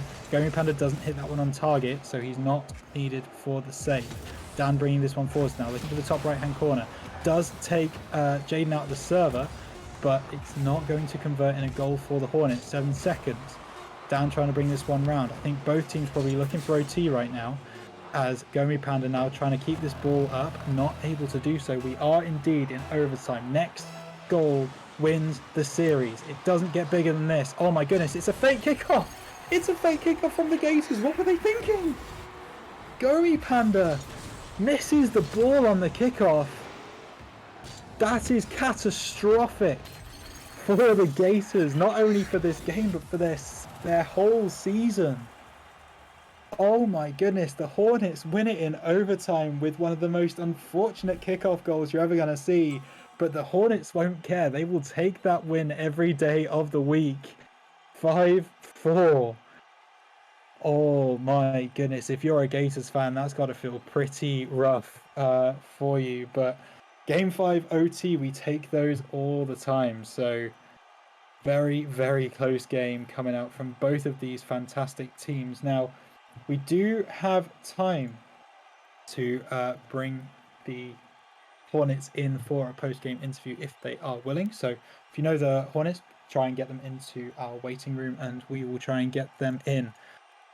But yes, I can finally say it on the desk. That was a reverse sweep. The Gators took the first 2 games. The Hornets really pegged them back and got the next 3 games. Big win for the Hornets, and they go 6-1 on the season, looking really, really good in this one. And you've got to give an MVP shout out to Dan. Incredible play from him, really making the Hornets tick, being a thorn in the side of the Gators. So many demos, so many important plays leading to the Hornets win. Oh, yeah. I hope you don't mind, chat. I'm just going to take a breath for a moment. I see that we are getting at least one person in, but I'm waiting to see if Flight Knight is going to join us as well. Let's see if we are able to. I know we can get Dan in here, which is brilliant in itself. But ideally, we would like to speak to both of them. So let's just see. It seems like we are just getting one of the Hornets. So welcome to the stream, Dan. It's a pleasure to have you. Tell us what you're thinking after that game. Well, first off, you got to get the brooms. That's the main thing. Overall though, we knew going into it that the Gators were probably our hardest opponents in the season because they did beat us once, and that's our only loss. So we took it, a little bit more of heart to heart because that was our only loss. But going into it, we were just trying to see if we can get a win. But I mean, hey, a reverse sweep does the same thing as a 3-0, right? Hey, yes, they all give you a win. There's no doubt about that. Um, you in particular had some pretty impressive plays, certainly in those last three games, with a lot of demos putting pressure on the Gators' backline. Was it a plan from the get-go for you guys to play a very aggressive offensive game? Usually, how I like to play a little bit passive in the beginning games, and then as soon as the series goes on, I play more aggressive. And we were down 2-0, so realistically, we had nothing to lose, so we kind of just went all out. And then I just started the demo, bump people, be more aggressive, and put even more pressure on them. And after we won the first game, the back of their heads, the reverse sweep was definitely a real thing. So we just kept pushing that. Absolutely. Those last three games were all a one-goal win for you. Is it part of the character of this Hornets team to be able to win those really close, tight games that feel like they could go either way? Yeah, I do think it is a characteristic of the Hornets team, as like we haven't run the same roster every week as the league rules and stuff, but Mhm. we try to persevere no matter what roster we have out there. We know we have a winning roster going out there, and just to see if we come out on the other side as victors or not. But to answer your question, yeah, I do think so. Absolutely. Well, I've only got one more question, and it's basically this simple. The Hornets go 6-1. Are this Hornets team championship winning caliber? Absolutely, Absolutely. That I believe we are the top team. wow, really? Yeah. In the league. Well, we will see. I have no doubt that you guys will be making playoffs, so it'll be very interesting to see how you guys get on with that. I'm going to give you a little bit of time because we do need to get with the rest of the show. We've got another game coming up at the top of the hour.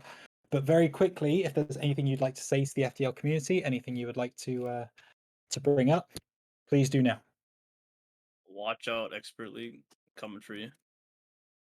The Hornets coming for you, Expert League. That is for sure. A brilliant 3-2 reverse sweep here from the Hornets to the Gators. Brilliant game from both. Now, as I mentioned, we do have a game coming to you at the top of the hour. So in 10 minutes' time, stick around because we have the Lobsters versus the Hornets in Star League. Stick around. You don't want to go anywhere. We'll see you in 10 minutes.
Good evening once again, Frontier Doubles League community. We stay repping Rhino Boy 11 once again for the third game of the night.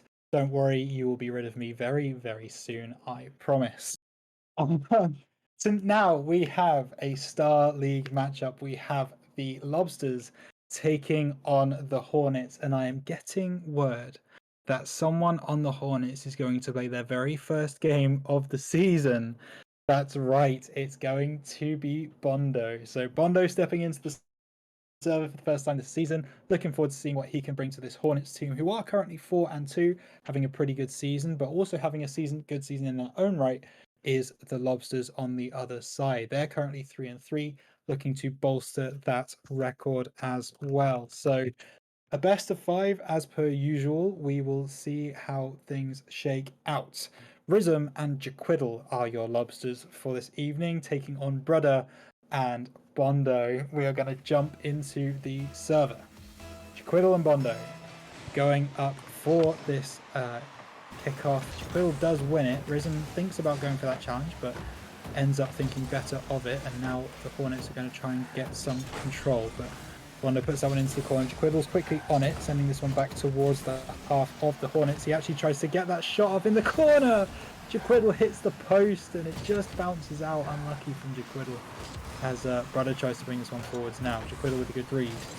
Sends it back towards the Hornets net. Good save from Bondo as he takes Jaquiddle out the server.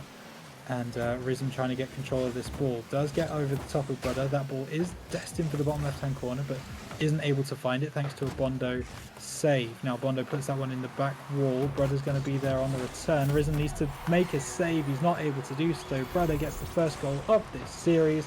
Hornets take the lead 1-0. Brudder doing good work there, getting it onto his bonnet and then just playing over the top of the oncoming Rhythm. Wonderful work from him. How are we this evening, chat? We're going to try and get a little bit of interaction going tonight.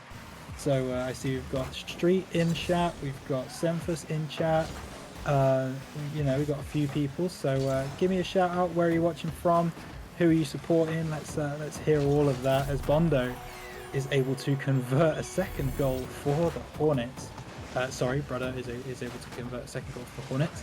A little bit of miscommunication from Rhythm and Jaquiddle, bit of a double commit, and unfortunately they're unable to convert that one. So 2-0 to the Hornets, looking good at the start of this series, but still a long way to go with 4 minutes left on the clock. Bondo sends this one high, looking to drop it down right in front of the Lobsters goal. Jaquiddle unable to read it on the back wall, and the Hornets make scoring goals look easy. Another assist for Bondo, another goal for Brudder. Working very well together are this Hornets team. 3-0. And this one might be over before it's even begun. Jaquiddle and Bondo going to challenge for this kickoff. And Jaquiddle is going to lose out, but Rhythm sends it back over towards Jaquiddle, looking to get a little deft touch over the top of Brudder, but it's a good read from Brudder to make sure that this ball stays in Lobster territory. And again, Jaquiddle, oh my goodness, that ball just misses wide left. That was such a nice play from the Hornets. Bondo taking out Jaquiddle in the midfield, but the Lobsters now have control of the ball. Brudder taking out Jaquiddle again. Oh my goodness, he's spending so much time in his own half after these demos. It's rough for him for sure, as Jaquiddle now trying to take this ball over the top of Brudder. He does get it on the back wall. Good read from Brudder though to make sure the goal does not stand. Bondo now trying to get this one towards the right hand post. Unable to find that one as well, and Rhythm goes forwards trying to get it past Brudder. Dodging, weaving and getting it over the top of his defense, and finally getting a goal on the board for the Lobsters is Rhythm. Back and forth he goes, getting the ball nice and high over the top of Brudder, who couldn't do anything to prevent that goal. 3-1 to the Hornets. 3 minutes left on the clock, just over. Rhythm and Brudder going for this kickoff. Bondo is going to pick up the pieces as he sends this one down the sidewall. Rhythm actually gets the challenge. Nice work from him. The ball was destined for the net, but Brudder with a good save. Doesn't quite read it off the back wall, and also Rhythm is able to get there before Bondo. So, all of a sudden, from 3-0 down, the Lobsters are fighting back. 3-2 to the Hornets. Still could go either way. Bondo taking on Jaquiddle on this kickoff. Let's see who is able to win this one out. Jaquiddle just about wins it. Brother in a good position to be on the defense though, and Jaquiddle sends this one into the middle of the pitch. Jaquiddle looking for the bottom right hand corner, unable to find it. Bondo with a miss though. Oh my goodness, if Prism had flicked, maybe he would have been able to convert that one, but unable to do so, and now the Lobsters have some defending to do, which they do with ease. Prism bringing this ball forwards now, trying to flick it over the top of Brother. Brother with a good save.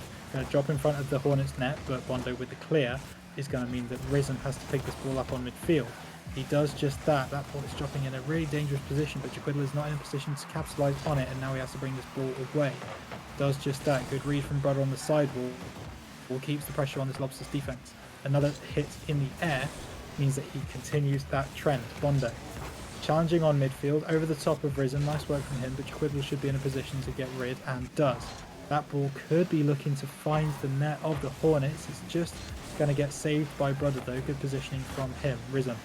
If he could have got it over the top of both of those Hornets there would have been a problem, but instead he's going to go for goal. Oh my goodness, into the top right.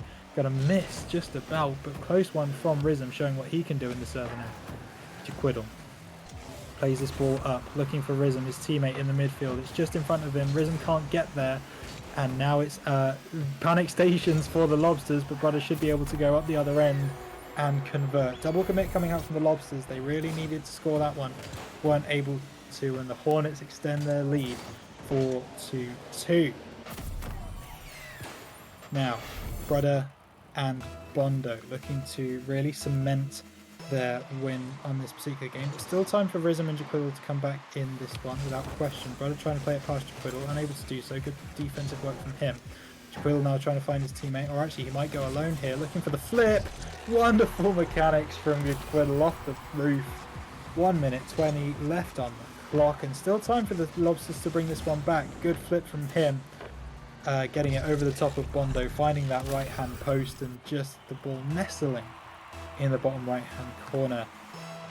Reeksy in chat, loving that one. Let's go Jack, absolutely good good stuff from him. Exactly what we expect to see in Star League. Risen going on his own, looking for the shot, but Brother's going to be able to save that one, and now Jaquiddle goes for the challenge. Good save from him.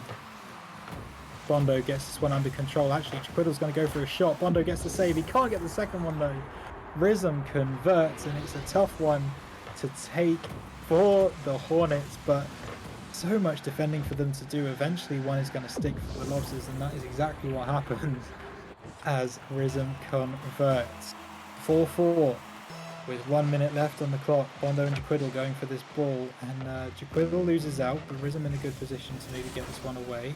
Brother challenges and does very well, looking for the second hit, passes back to Bondo, unable to get the ball under control, and now Jaquiddle is going to find the right hand of the pitch. So now Jaquiddle flying through the air, unable to get it under control. Brother sends this one back towards the Lobsters net, but Risen with the save, and now it's a 2v1 opportunity because Jaquiddle's been taken out, but unable to convert that chance. Risen wasn't going to take any chances, goes back to goal.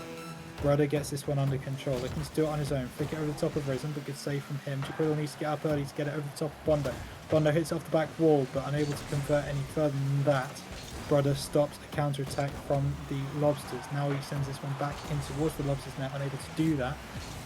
Now Bondo trying to get this one back towards the Lobsters net, but Risen with the save. 8 seconds on the clock means that this game could be going to OT. Game 1 OT, you absolutely love to see it, unless Bondo has something to say about it.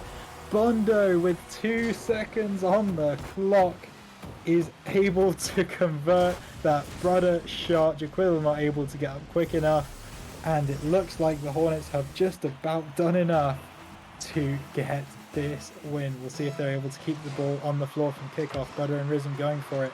Actually, this ball heads towards the Lobsters net. Brother going to let that one drop, and the Hornets take game 1 5-4. A nail biter for sure. The Lobsters fought back twice from 3-0 down and then 4-3 down to come back to level pegging, but unfortunately the Hornets were just too strong in that particular game. Speaking of too strong, Brother dropping a 987 score rating, 4 goals from 4 shots, 4 saves as well.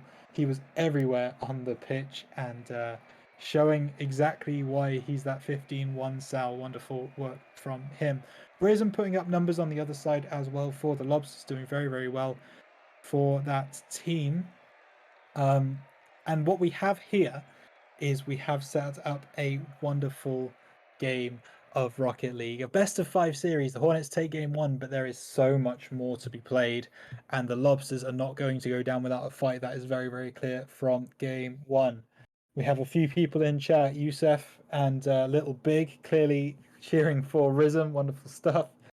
As they're going for the Lobsters to get back into this one, and we will see if they are able to do that in game number 2.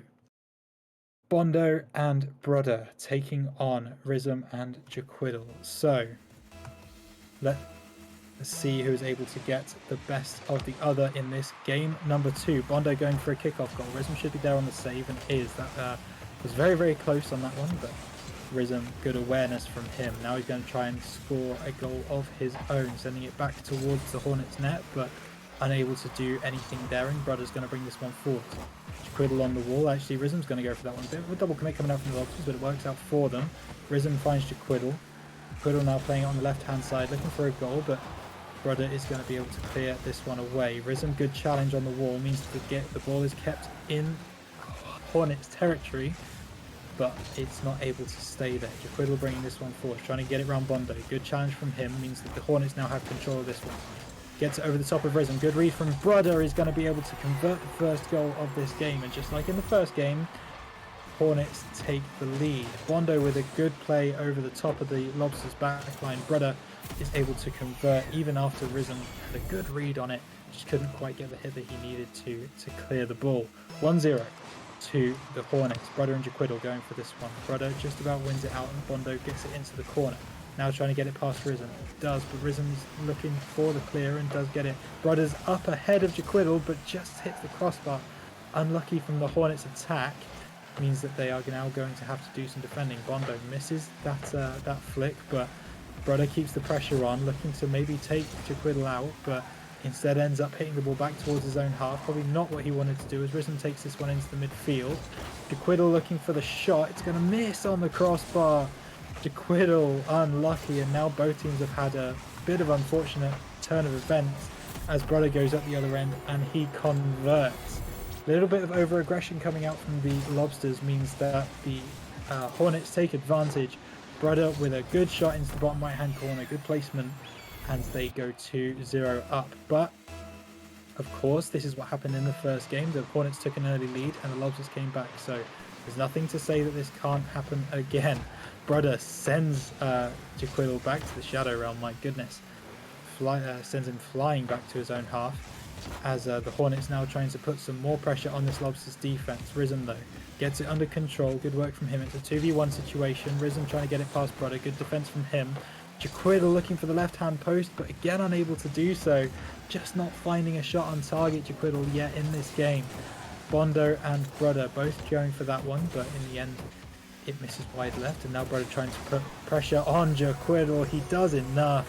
My goodness, Rhythm can't get the clear, and just like game 1, the Hornets take a 3-0 lead. Rhythm unable to get that clearance, as I said, and Bondo, Jaquiddle not quite in the position that he wanted to be in, and the Hornets take a 3-0 lead. Jaquiddle and Brudder now going for this kickoff. Jaquiddle actually manages to win it over Brudder. Bondo needs to do some defensive work and does with aplomb. Now he sends this one back towards midfield. Either of the Lobsters going to challenge. Jaquiddle is, but he's not quite going to get the chance that he wanted. Brudder plays it back to Bondo, not in the position that he wanted to be in. And Bondo has to do a little bit of defensive work. Rhythm now, looking for that top left-hand corner, unable to find it. Jaquiddle finally gets his shooting boots on as Rhythm played that one off back wall, straight into his path. Couldn't miss. The Lobsters are getting back into this game 3-1. I think I'm having deja vu from game 1. I've seen this before, for sure. As Brudder and Jaquiddle going for this one. Bondo does pick the ball up, trying to get it past Rhythm. Good read from him, though. And this ball goes back towards the Hornets' net. Brudder able to get control. Rhythm takes the boost in the corner. Could prove deadly for this Hornets team, as Bondo doesn't have the boost. Jaquiddle trying to find his teammate. Brudder trying to be a nuisance, and does just enough to keep Rhythm off his game. Now Brudder bringing this ball forward. Jaquiddle needing to do some defensive work, sends it over into the corner. Good work from him. He does get killed for his troubles, Bondo looking for this read off the top, unable to find it. Brother getting this one off the back wall, looking for the dunk, not able to find that one. Second touch, unable to find that as well. And Risen brings this one forward. Now Risen trying to put some pressure on this Hornets backline. He does just enough. Gets the bump on Brother. Bondo's nowhere to be found. And Jaquiddle is able to convert. Again, the Lobsters prove to fight back well after going 3-0 down. Don't quite understand how it's happening, but it is happening nonetheless. 3-2 to the Hornets. Bondo and Risen up for this one. Risen plays it into the corner. Difficult for Brother to read, and he wasn't able to, but Jaquiddle wasn't able to get a shot on target. Now Brother with a flick. Off the back. Well, Bondo's going to be up for it. Does get there over the top of Risen, but unable to get a shot on target. Now Brother trying to find a shot over the top of Jaquiddle. Jaquiddle doesn't have the hops required for the save, and that is going to be a 4th goal for the Hornets. They once again extend their lead to 4-2. This game is following the script, that's for sure, as Brother and Jaquiddle going for this kickoff. Jaquiddle plays it into the corner. Bondo needing to do some defensive work. Jaquiddle, nice read, but the Hornets are able to escape for now. Good read again from Bondo, means that Brother needs to try and get in control of this game. Not able to do so, and the Lobsters are able to get possession of the ball. Risen not sure really where to go with this, and Bondo with the challenge is going to be able to make him feel the heat. Brother trying to get in the middle, trying to get a goal here, but not able to do so. Risen going to bring this one forwards on his bonnet. Tries to get it around Brother. Good defensive work from him. Jaquiddle, oh my goodness. Risen going for the bump play. It's brave, certainly with being 4-2 down. You don't want to go another goal down, and they won't in this particular instance. Jaquiddle gets the clear.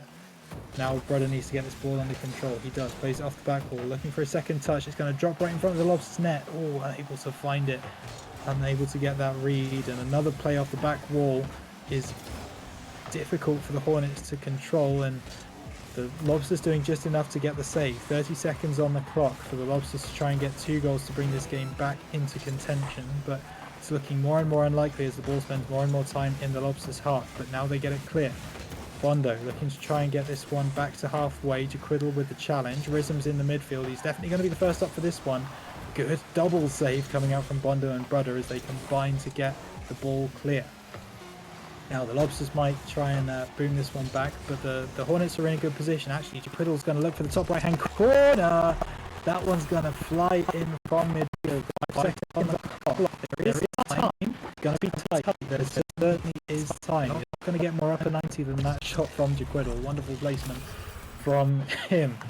Comeback season, says chat. We will see if that is true. 5 seconds on the clock for Bondo and Brother to save this game, and that kickoff is going to do the job. Brother actually looking to put some style points on it, and he does get the conversion off the kickoff. So 5-3 to the Hornets. They are able to get game 2, and they are now going to series points. Remember, if the Hornets win the next game, they do indeed win the series, and they go to a 5-2 record on the season. If the Lobsters are able to get this win, then obviously we continue playing best of 5 rules. So, Breezy saying go next. Frank Carnival saying there is still a chance. There always is a chance with this Lobsters side. Jaquiddle and Risen, fantastic players in their own right, but at the minute Brother is dominating this server. 4 goals from 6 shots, again doing work for this Hornets side. Really unlucky, really tough for the Lobsters to get anything going, and that is proving to be the case. Excuse me. So, chat, I want to know, come on, who are we supporting? Let's get some more involvement. How are we going? Hornets or Lobsters? Do we think there's a reverse sweep on the table? Please let me know. I'd love to read your comments for sure. We're going to get game 3 underway in just a moment, as Frank Carnival puts the sweeps in the chat. He reckons it's on, but we will see if the Hornets, the Lobsters do. I apologize. As Risen and Brother going for this kickoff. Risen sending it into the corner. The first thing that the Hornets need to do is they need to not concede the Lobsters. I apologize. They need to not concede the first goal, and Risen's going to try and make that the case, but unable to find the shot. And now Jaquiddle takes, oh my goodness, takes Bondo out the server. Brother looking for a shot, but just unable to find that left-hand corner which he was looking for, and now it looks like the Lobsters might be able to get back control of this ball. Good read from Jaquiddle means he's got a free shot on target if he is able to take it. Brother with a fantastic save, just about getting back in time, and now Bondo tries to bring the ball up the other end. Looking for a hit off the back wall, but Brother's not in a position, didn't have the boost. And now he's going to try and make the Lobsters' lives a little bit difficult. Jaquiddle, though, is going to be up nice and early for this one. Good block from Brother. And now Bondo's going to bring this one forwards towards the Lobsters' net. Bondo looking for the second hit. Rizm has sold himself, but he's just been able to get the save. Brother trying to go for the shot, but Jaquiddle with a save. And the Lobsters defending for their lives, but they are doing enough. Bondo trying to clear this ball back up to halfway. Good block from him as well. Jaquiddle keeping the ball in Hornets territory, but he is going to pay with his life as Brother now brings this ball forwards on the right hand side. Jaquiddle does get the ball over the top of him. Bondo's back for the save though.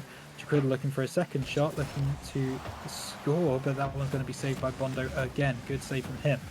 Brother bringing this one forwards on the left hand side. Good read off Rizm, and now he's going to look for this conversion on the left hand side. Oh my goodness, he hits the post. Rizm's able to bring it away. The Lobsters' goal is living a charmed life right now, but it is still yet to be breached as we are 0-0 with almost 2 seconds gone. Rizm trying to get this ball under control. Jaquiddle with a little bit of an aerial, doesn't quite get the hit that he wanted to. Rizm trying to challenge Brother and make his life difficult. He is doing just that. Jaquiddle can now get the ball back towards the Hornets net.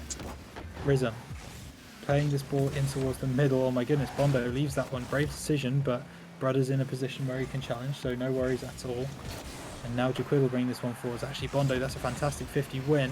Rizm's going to send this one up the other end. Jaquiddle needs to get on the end of it, and does. Wonderful passing play from Rizm to Jaquiddle. And I think for the first time this series, the Lobsters take the lead. 1-0, they go up. Great pass from Rizm. Great conversion from Jaquiddle. And that's the kind of Star League passing play we expect from these two teams. Now, Bondo trying to win that kickoff, isn't able to, but Brother makes it towards the Lobsters' goal. Good save from Rizm. Jaquiddle sending that one towards the Hornets' goal, but Brother with the save. Now, who's going to be able to get control of this ball? Brother coming off the roof. Good flick. Tries to get it towards the Lobsters' net. Unable to do so. 50 from Bondo. Isn't quite one, and now Rizm has a free shot. Can Brother get back in time? He does just about. Moves to the side. Now Rizm trying to put Brother under pressure. Not able to do so as Bondo now brings this one forwards off the back wall. Rizm good read, but Bondo trying to get that one over the top of him. Not able to do that just yet. Now Brother looking for an aerial, but Rizm is able to be there with the clear.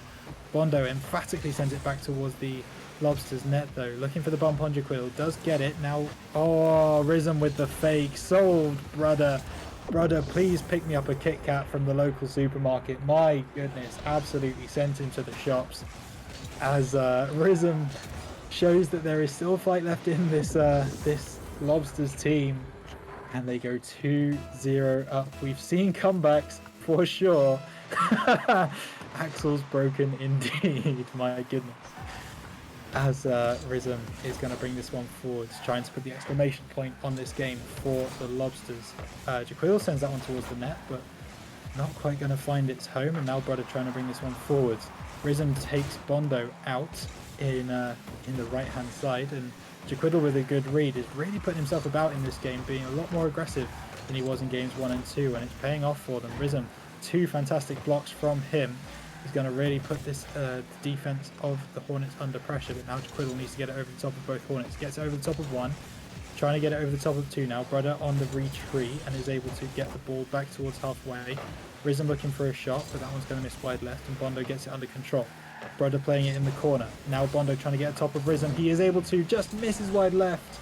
Oh my goodness, that one was almost in the top left-hand corner, but again, they're unable to find the net, and Brother now trying to do some defensive work, plays it past Rizm. Now it's a 2v1 situation. Brother trying to play it into his teammate Bondo. Rizm just about gets the read though and manages to make sure that the Hornets do not get a goal. Brother again trying to go for a shot, but again Rizm with the save. Absolutely incredible work from Rizm this game to make sure that Lobsters net is not breached. 30 seconds on the clock. It looks like the Hornets have run out of ideas. Brother bringing this one forward. Jaquiddle is able to get there before him though and give it to Rizm. Bondo needing to get this ball up the other end and needing to do it quickly. Brother gets there in front of Jaquiddle, and now he tries to get it over the top of the back line of the Lobsters, but it's not going to hit the goal. Rhythm trying to clear. Bondo makes his life difficult. Brother looking for the shot, unable to find it. Good bump from Rhythm though to make sure that Bondo didn't have a clean shot. And now it looks like it's going to go the way of the Lobsters. They are able to win game 3. Now, we did mention in game 2, sorry, after game 2, that there could be a reverse sweep on our hands. The Lobsters have taken their first step in doing that. They have won game 3, 2-0, with the Hornets unable to find a single goal, even after 8 shots. That is really rough from the Hornets, but great defensive play coming out from the Lobsters means that the Hornets were just unable to find a way through.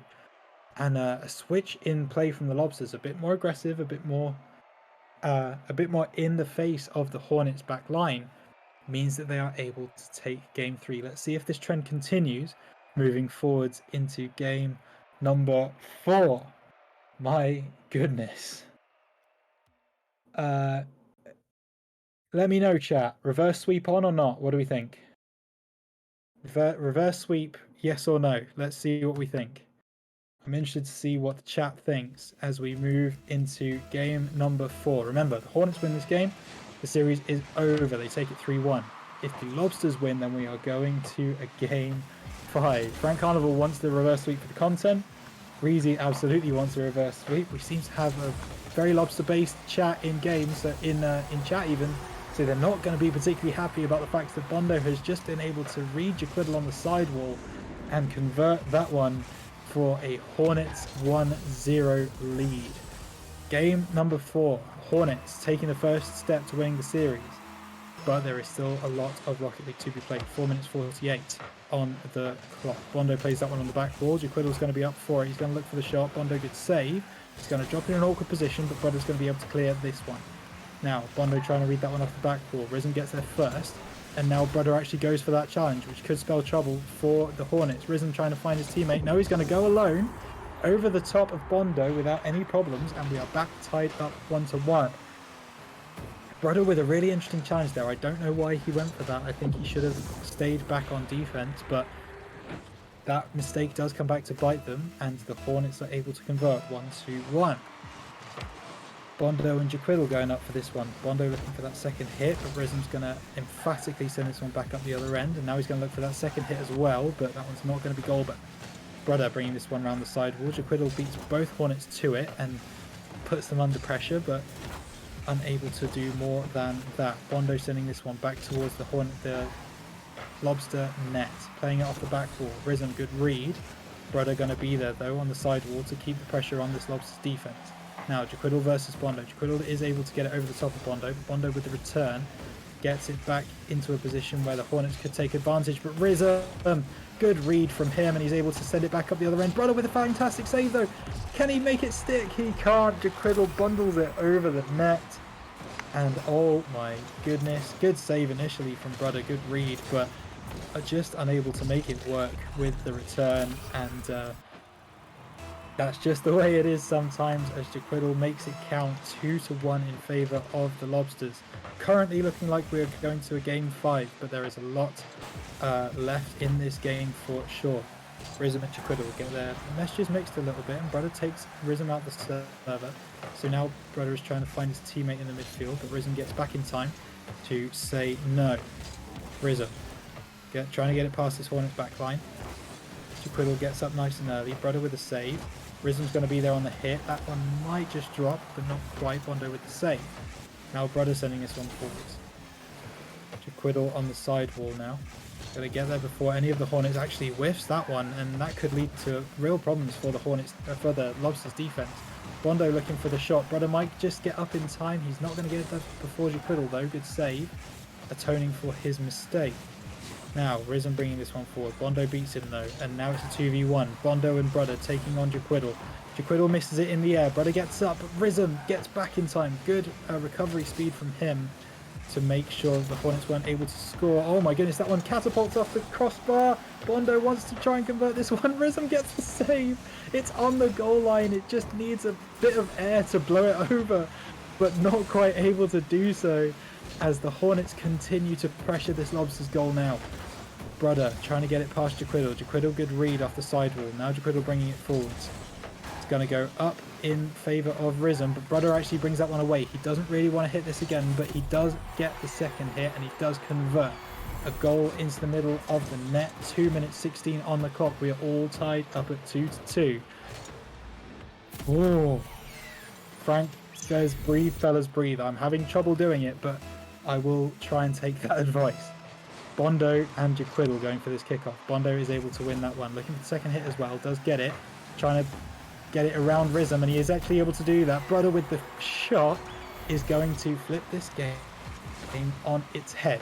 Rhythm unable to really figure out what Bondo wanted to do. Not quite able to read the shot, and Jaquiddle nowhere to be seen in defense means that the Hornets are able to get the lead 3-2. Now, Brudder and Rhythm going in for this one. Rhythm is able to win that kickoff, and now he's going to try and put some pressure on this Hornets back line. Goes for the shot. That's going to miss high above the goal, and it's another double commit coming out from the Lobsters. They could pay for this one. Jaquiddle with a good recovery speed though to make sure that ball is not going in the net, and good save from Rhythm to confirm those suspicions. Now Rhythm trying to get it past Bondo. Bondo with a good read though, sends it back towards halfway. Brudder gets it past Jaquiddle. Now looking for his teammate. Rhythm's going to be up nice and early though to put it into the corner. Now Rhythm trying to get it past Bondo. He does get it past one. Brudder now on the retreat, trying to read where this one is going, and he does indeed do that. Now Brudder bringing this one back forwards, trying to get it past Jaquiddle. Good read from Brudder, but Jaquiddle makes him pay a little bit and sends it back towards the Hornets back line. Now Jaquiddle plays it over the top of Bondo, but Brudder's in position to clean that one up. Now the Hornets trying to make this one count, but Rhythm sends it back towards the Hornets goal, and he's going to try and get it over Bondo. Good read from Bondo though. Had to make sure he got that right, and did with every second. Now Brudder trying to get it under control. Bondo booms it back down the other end towards the Lobsters net, and Rhythm up early gets the save, and now Brudder trying to get it past Rhythm. He does just that. 2v1. Brudder and Bondo versus Jaquiddle. Jaquiddle wins out, and he gets this ball back towards the Hornets defense. Now Rhythm up early. Both teams really trying to get possession and territory in this particular game, and neither team able to make it stick just yet. Jaquiddle's going to try and change that tune as he brings it forwards with a nice aerial dribble, but good read from Bondo. Brudder is up in the air trying to get it past Rhythm. Good read from Rhythm, making sure that the pressure stays on the Hornets. Jaquiddle's going to be up for this one. Oh my goodness, he whiffs it though, and it could spell trouble for the Lobsters, except for the fact that Rhythm has control of the ball once again. Good clearance from Brudder. 10 seconds left in the game. The Lobsters need to score if they're to keep this series alive, but it doesn't look like that's going to happen. 3, 2, 1. The game is over, but the Hornets need to put this ball on the floor. They do just that, and that will do it for the game, folks. The Hornets, they do it in 3 games to 1 fashion over the Lobsters, but every single game was so tight. You never knew which way it was going to go. Brilliant game from both teams. Oh my goodness. Wow, absolutely incredible. So the Hornets take the win there, and they boost their score to 5-2 on the series. Nice work from them. The Lobsters go to 3-4. So a little bit tough for the Lobsters right now, but there's absolutely no reason why they still can't make it into playoffs. And as for the Hornets, they are definitely looking like they are in for a playoff run with a wildcard position at least. We will see if that is their aspirations as we try and invite them in for a post-game interview. I'm unsure whether we will be able to get that going, but hopefully we will find them in chat very soon. As for the game, though, thank you everyone for getting involved in chat. Fantastic game from both teams. I think you'll all agree. I see Brudder in chat, very, very unlucky from both from Jaquiddle and Rhythm. They put in a really good game, but Brudder and Bondo, great game from those two. Speaking of Brudder and Bondo, they have joined us now in the casting booth. Welcome to you both. Fantastic game. Brilliant watch. Was close right the way until the end. Brother, did you feel like it was close and you were sweating a little bit? Dude, it was insane the whole time. That pace of the game was fast, dude.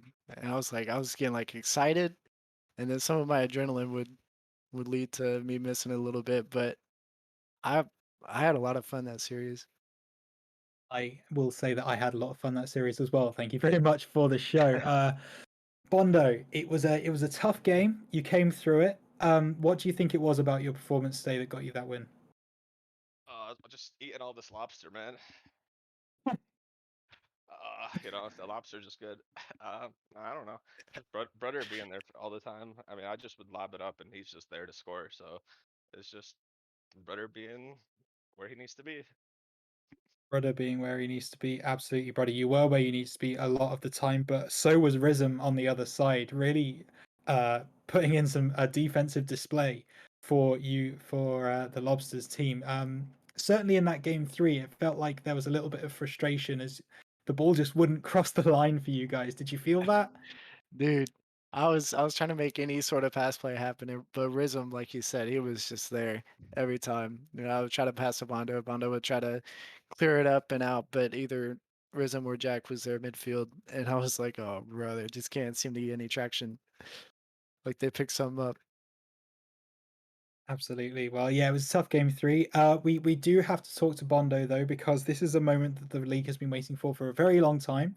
Your first game in season six, undefeated in season six. Obviously, it goes without saying. How did it feel in the server today? Feels So great because also a I've debut. the last few seasons I actually did play. I didn't have the greatest season, so it actually feels good to get a win. And I just want to say it's not just me. Hornets are actually undefeated since I joined the roster. So as a whole, we're undefeated. This was me and Okay. Bondo's very first FDO game together. Yeah, and we've actually been teammates for a few seasons now, but this is our first series we played together. First, well, yeah, first series for sure. Did it feel like the chemistry was there? Did you guys feel like you were kind of playing off each other really well? Do you feel like there needs to be a few more scrims maybe just to make sure that teamwork is as tight as it can be? I haven't played Rocket League in 2 weeks. This was my first time playing today in two Oh, weeks. nice. So Hmm. I mean, I say maybe I play with this fool. I play with this fool almost every time I get. It yeah, almost makes me want to not play this game. yeah, every time I do get on, I make him play with me. So Okay, one more question. Obviously, the Hornets now go 5-2. It's been a fantastic season for you guys for sure. Is this team a championship winning team? Yes.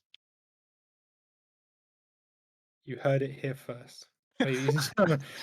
Uh, yeah, I think it definitely could be. Obviously, you've got the Eagles, who obviously beat you earlier in the season. Is there a little bit of a rivalry starting to grow between you two, since you two are currently the top of Stealth Conference? The Eagles. Oh. Was that yeah, with me and Ant? Was that when yeah, me and Ant played? I believe I it don't was. know. Yeah. We made a couple roster changes after that, so hopefully we squash that Yes, issue. it was you and Ant. Yeah. Okay, So so we made a little bit of improvement there just for future games like that. so very interestingly, you actually play the Eagles in the very last game of the season, week 10. So chance to get revenge before playoffs there, which should be a very good game. I look forward to that. Boy, yeah. Okay, we're going to wrap this up. I'm going to give you guys the floor for a moment. If there's anything you'd like to say to the rest of your league, to the FDL community, you may say it now. I like to Within shout out reason. to my homeboys. They go for the Razorbacks, and that one guy who goes for the Eagles, the Philadelphia Eagles, not the Eagles in FDL. Jake. Jake was always there with me. I got Vod 44, Austin, Simphus, Bearded, all great guys. That's all I got. Yeah. Bondo, anything from you? Now brother said it best. I was just gonna say the same thing he said. Exactly the same word for word verbatim, I'm sure. Yep. Okay, so that is going to do it for this series. The Hornets take a 3-1 win over the Lobsters in Star League. Please, though, do not go anywhere, FDL community, because we started with Elite League. We are finishing with Elite League. At the top of the hour, in 20 minutes' time, we have the Vipers taking on the Rams in Elite League. You do not want to miss that game, and it will finally not be me casting. You can get rid of me. Other people are going to be taking the mantle. I'm going to bed, y'all. It's like 3 a.m. here. But congratulations, Hornets. Fantastic game. We will see you, the rest of you, in 20 minutes. Take it easy. On my face, reminds me of the times we had never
your skin for so long.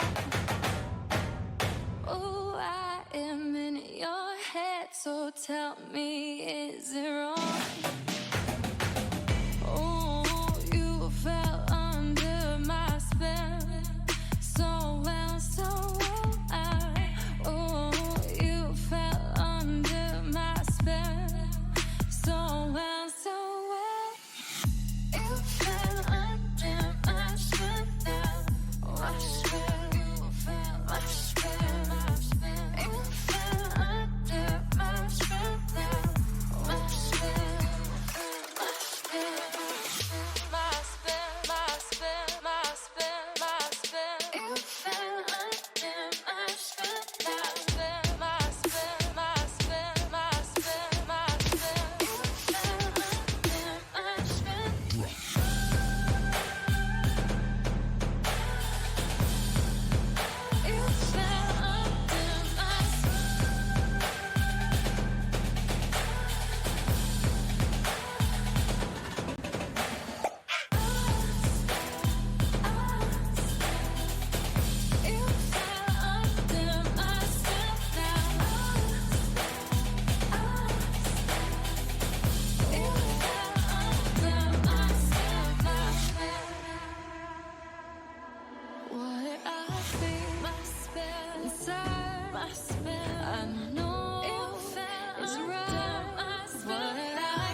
Hello, everyone. Welcome to another, set of matches here between the Elite League teams, the Vipers and Rams. This is the last set for tonight, so we hope you enjoy this particular games. I think we are going to see a good set of games, as I believe the Rams seem to be an aggressive team, and the Vipers seem to be a well-rounded team, as they are both 4-2 in the Courage Conference, and we are.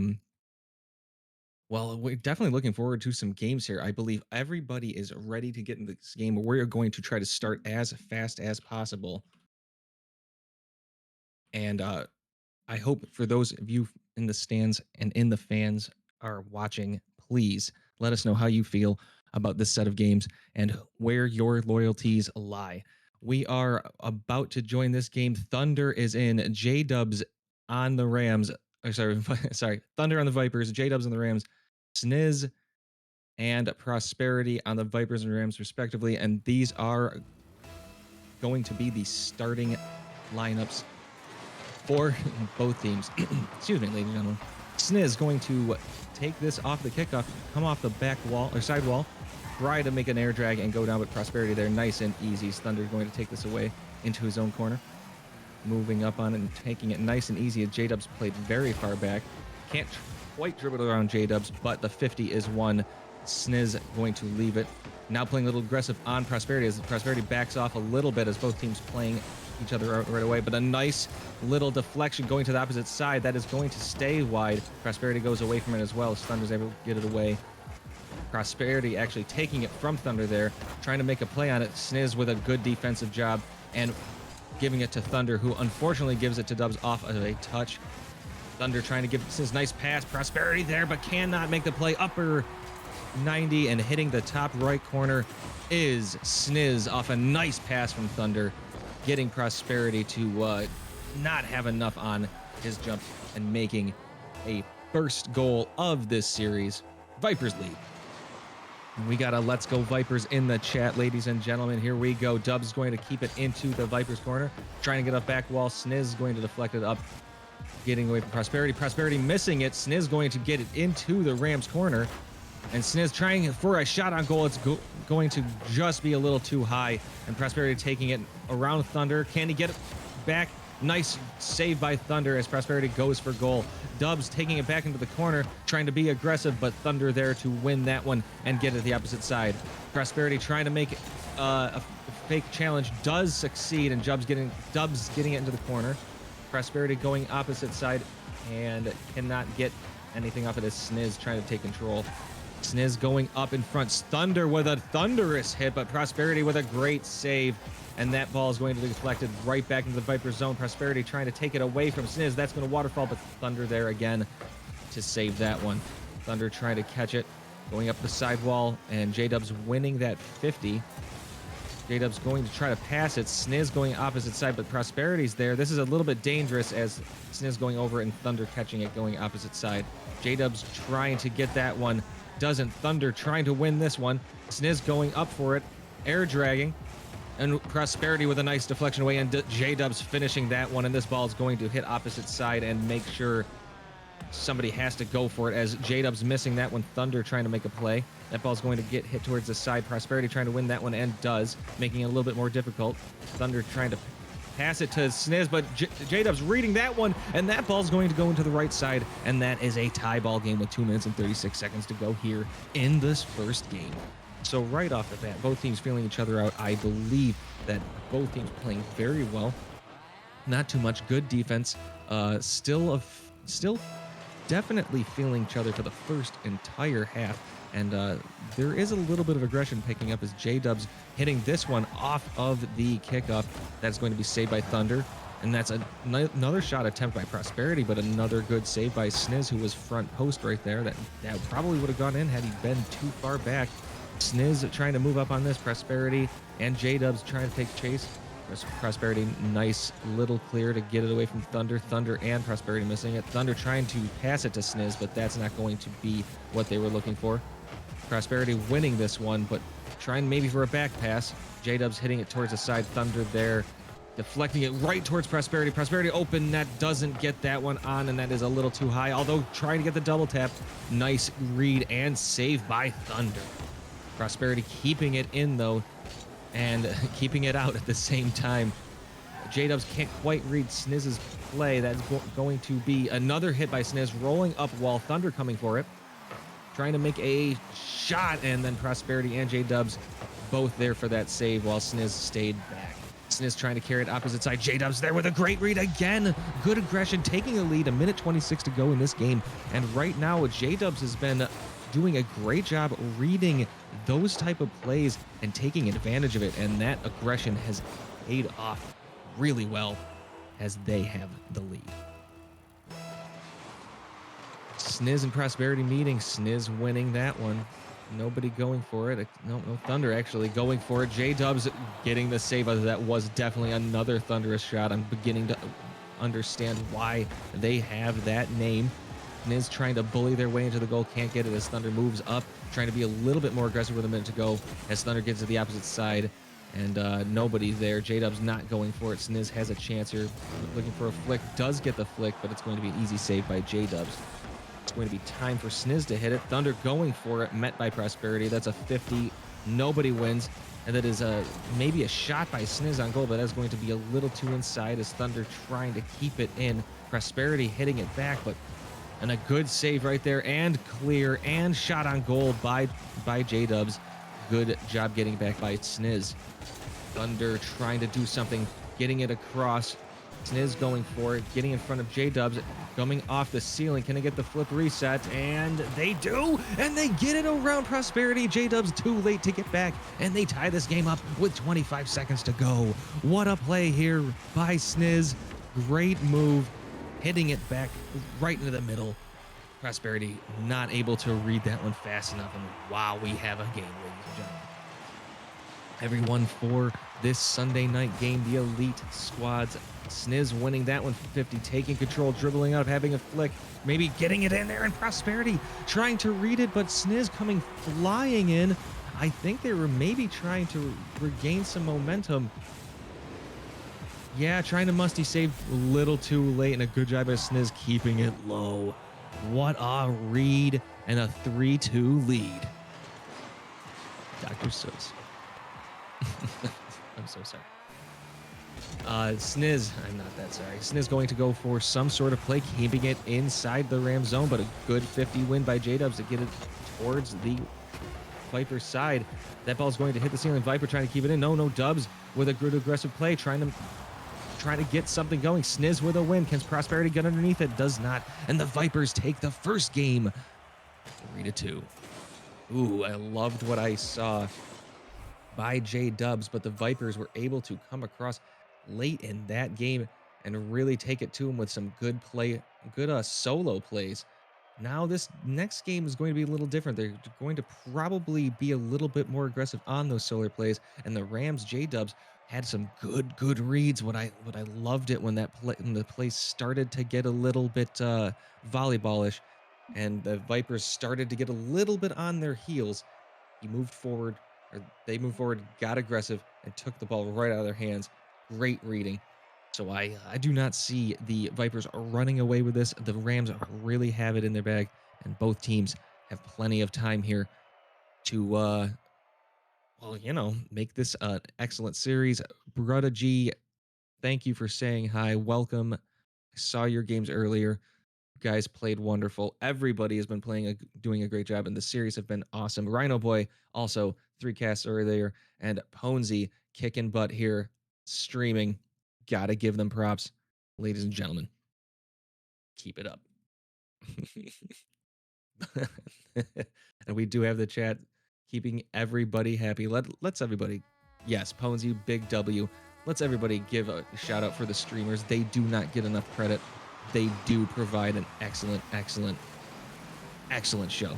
Thunder going to take this from the corner, try to make a play on it. Prosperity deflecting away. J-Dubs, great aggression. Actually moving it forward. Could get it around Thunder too. He is going to get it around Thunder. Thunder doesn't go for it because J-Dubs playing the mind game right there. Who's going to get it? Oh, look at this. What a great job by Dubs. Thunder's just like, what am I? Oh, no. I loved that play by Dubs. Super aggressive early on. 13 seconds, but plenty of opportunity. Prosperity with a great cheat off the kickoff. Winning that one. Can J-Dubs get it from the opposite side? Just can't quite get the touch, and this ball's going to trickle down towards the Rams corner. Thunder trying to make a play. Sniz not going for a demo. J-Dubs with a great clear, and Prosperity trying to get it. It is off the corner. Prosperity not going for it as Sniz going to hit it to the side. J-Dubs trying to make a play on it. Hits it towards back wall, but Thunder going to deflect it to the side. Prosperity hitting it way to the opposite side. Not the hit they were looking for. As Sniz going to take control of it. J-Dubs with a decent stop here. That ball's going to land in front. Prosperity missing it. Sniz trying to win the 50, but J-Dubs with another powerful 50, all getting it towards the corner. Prosperity getting it towards J-Dubs, who is able to get it towards the center. Sniz winning that one, and then dunking on Prosperity, keeping it in to Thunder, trying to get a pass. Can both teams, nobody can get it as Prosperity. Both teams trying to play a good defensive job here. That as Thunder trying to make it out of the corner with a good demo in the back, and trying to prevent that offensive play. Nice deflection towards goal by Thunder, not being true, and deflected away by Prosperity. Thunder getting it towards the corner as well. Prosperity trying to make a read. Thunder going opposite side. It's going to hit off the post. Snizzes can't get that one cleaned up, and J-Dubs getting it back to the opposite side.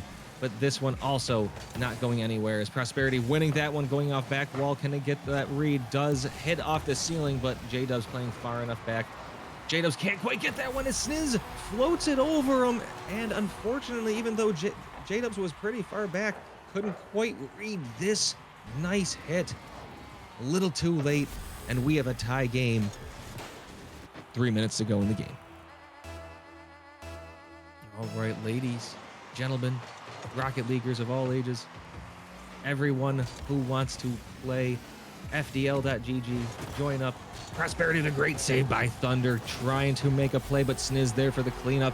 Great aggressive play by the Vipers on this particular, right off this particular kickoff. Right, nice quick play. Thunder, great pass. This was a this was a dangerous play overall. Honestly, the Rams did not really have a chance.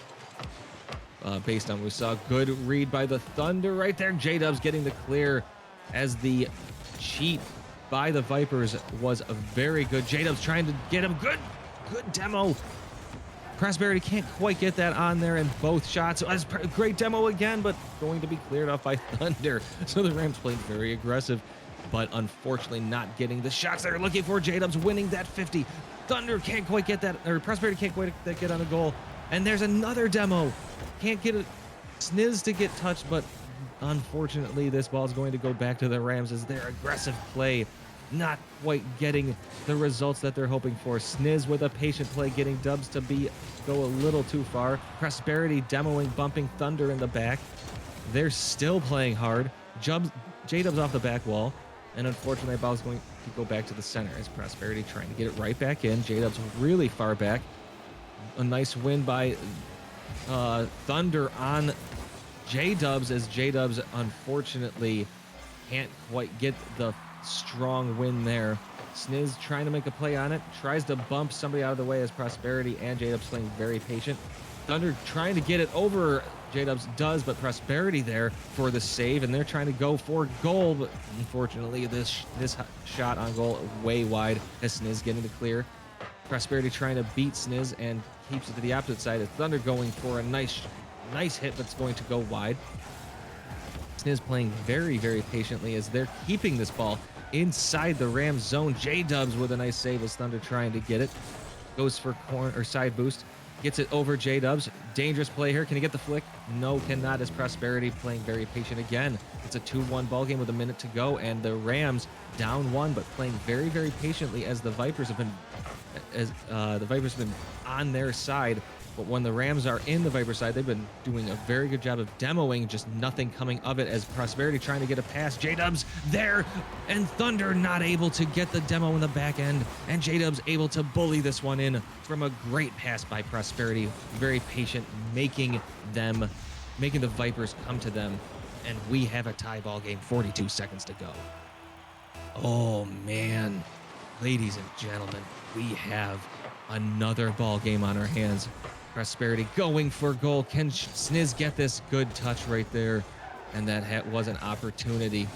Prosperity getting in front of Sniz's attempt as now Thunder going to take it, hit it towards the back wall, going for goal, but J-Dub's right on it, reading that one very well. Sniz trying to get it over J-Dubs and does get the good read, going for goal, but Prosperity right there and stopping that one cold. Thunder trying to get in. Who's going to win this? Oh, a good 50 win by the Vipers, but unfortunately lands in Prosperity's lap. J-Dubs going for goal. Sniz going for that one, does save it off to the side. We have a couple seconds left. Sniz going to try something here. Cannot get that one, unfortunately. Lets it go to the ground, and we are in overtime. Oh, baby. Ladies and gentlemen, Thunder coming off the kickoff from the cheat spot. Gets it around J-Dubs off the post and in, and this is a 5-second goal to end this one. Oh, the Vipers. Another beautiful goal by Thunder and another win. Oh, they are on the verge of a quick 3-game sweep, but this is not over because the Rams were absolutely excellent yet again, playing very aggressive, and the fruits of their labor just didn't quite come when they really needed it, as those demos just happened a little too early for the play that was actually developing. But that doesn't matter because we have plenty of time. We have the possibility of 3 more games. But to really talk about it, Sniz and Thunder playing excellent team. And yes, I'm going to repeat this. This is not your record breaking. Excellent team game here. The solo plays are there, which you need in twos. You need to have those solo plays, and they're doing it, putting pressure on the Rams defense. And then that pressure is leading to these beautiful little touches and these beautiful passes, and they are playing a great game. And I bet you their communications are on point because you can tell that their double commits are sort of on purpose. That being said, the Rams on the opposite side, there's no double committing there. They're playing just as good. Just unfortunately, Vipers' hits and touches are a little bit more accurate and a little bit more true. So Rams, plenty of opportunities. Prosperity, J-Dubs. We got another game here as Prosperity meeting Sniz. Sniz getting that one into the corner. J-Dubs going to try to meet Sniz, and Sniz trying to pass it, but J-Dubs winning that one. Demo by Prosperity on Sniz. Trying to do another one as Thunder. Nice stop on that one. J-Dubs keeping it in. Prosperity there getting it around Sniz, and they have another opportunity. Can they get around Thunder? They cannot, as Thunder getting that one. J-Dubs right in again, though. Trying to waterfall it down. Can they make a play? Oh, Prosperity had gone too far back, and nobody was there to keep up that early play. Sniz winning this 50. Prosperity coming right back around. Sniz winning it again. And we have a play here. Prosperity trying to come in. Thunder going for the flick. And does get it, but Prosperity with a great save. Sniz can't make the cleanup goal. And J-Dubs pushing it forward. Sniz trying to get it around. J-Dubs cannot win that one. And Thunder and J-Dubs meeting, but that's going to land in Sniz's lap. Thunder with a great demo on Prosperity. Can't quite get the demo on J-Dubs as J-Dubs able to get around it. Playing very well here. Good play on Thunder, but Thunder going to get a good save on goal as J-Dubs was dribbling it in and had that opportunity. J-Dubs keeping it in, trying to get it around, but Thunder there. Prosperity is able to keep it in, trying to make a play. Flip reset, can't quite get the touch. And unfortunately, that ball is now back into the Vipers' corner. J-Dubs keeping it in. That ball's going to go opposite side, and Thunder's going to let it as J-Dubs not able to get the touch. Sniz with a decent clear going towards Ram zone, but J-Dubs with a nice catch. Trying to dribble it around, gets it back into the Viper zone. Prosperity getting it over Sniz. Sniz trying to bump. J-Dubs does a great job of bumping J-Dubs. And in the back. And getting that goal is Thunder. Good move as unfortunately J-Dubs landing on top, and Sniz doing a excellent job of creating some havoc back there. Early lead for the Vipers, plenty of time for the Rams. Thunder going to try to beat J-Dubs. No, does not, as J-Dubs getting it opposite side. Sniz is needing to get this into the corner. and does get a good stop on Prosperity, who can't quite get it there. J-Dubs getting it towards the center. Sniz catching this one. Can they get it on Prosperity? Does, but is going to go completely wide left. Prosperity with a great demo on Thunder. Almost bumps Sniz, turns around, and is going to hit it towards the opposite side where Thunder was waiting. Thunder's going to try to catch us off ceiling. Can't quite get that as J-Dubs touching it right back into the Viper zone. Trying to get the shot on goal. Couldn't quite bump Sniz as Sniz able to read that one early enough. Prosperity, ooh, the touch didn't quite make it. This is a waterfall. Can Sniz get the bump? Cannot. And Prosperity able to clear to the side. Thunder trying to go for goal. Too wide right. And this is going to be a bump. J-Dubs can't quite, or sorry, Prosperity can't quite get there as a bump on J-Dubs leads to this beautiful goal. Boom, knocking him away, giving J-Dubs no opportunity as the Vipers have a 2-goal lead halfway through this game. Not over, plenty of time here, but the Vipers are playing really well. Awesome teamwork, great aggression, and they are matching the Rams demos this game as Thunder reading J-Dubs the way J-Dubs was reading them earlier. 3-0, and this is starting to get a little dangerous here as unfortunately 3 goals the way both these teams have been playing is a lot to ask in 2:18, but I still believe in the Rams. There's definitely plenty of time. Well,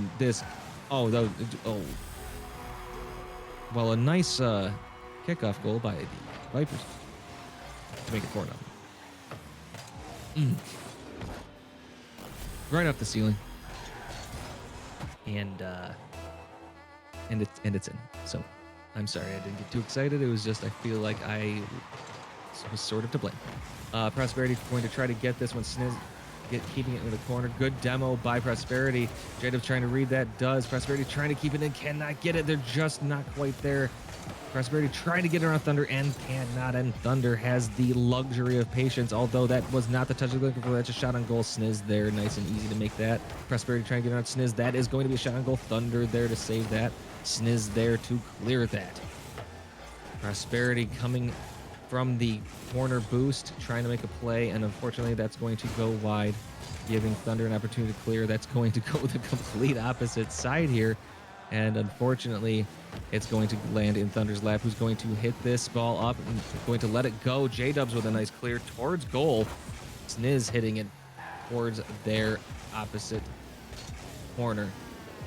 J-Dubs can't quite get Sniz's touches. Thunder looking to make a play here. Prosperity going for a boost, and that's going to go wide and waste a little bit more time as we have a 4-0 lead, a minute 10, and you're asking for a lot as a pass up unfortunately gets stolen by Sniz, who slaps it against the wall. J-Dubs trying to center it. Prosperity going up early, but Sniz reading that one. And again, they have the luxury of time on their hands. Patience as well.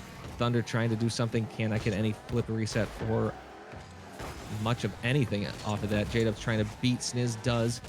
Can't quite get the momentum forward. Can't quite get that one, as well as Thunder able to sneak it by him.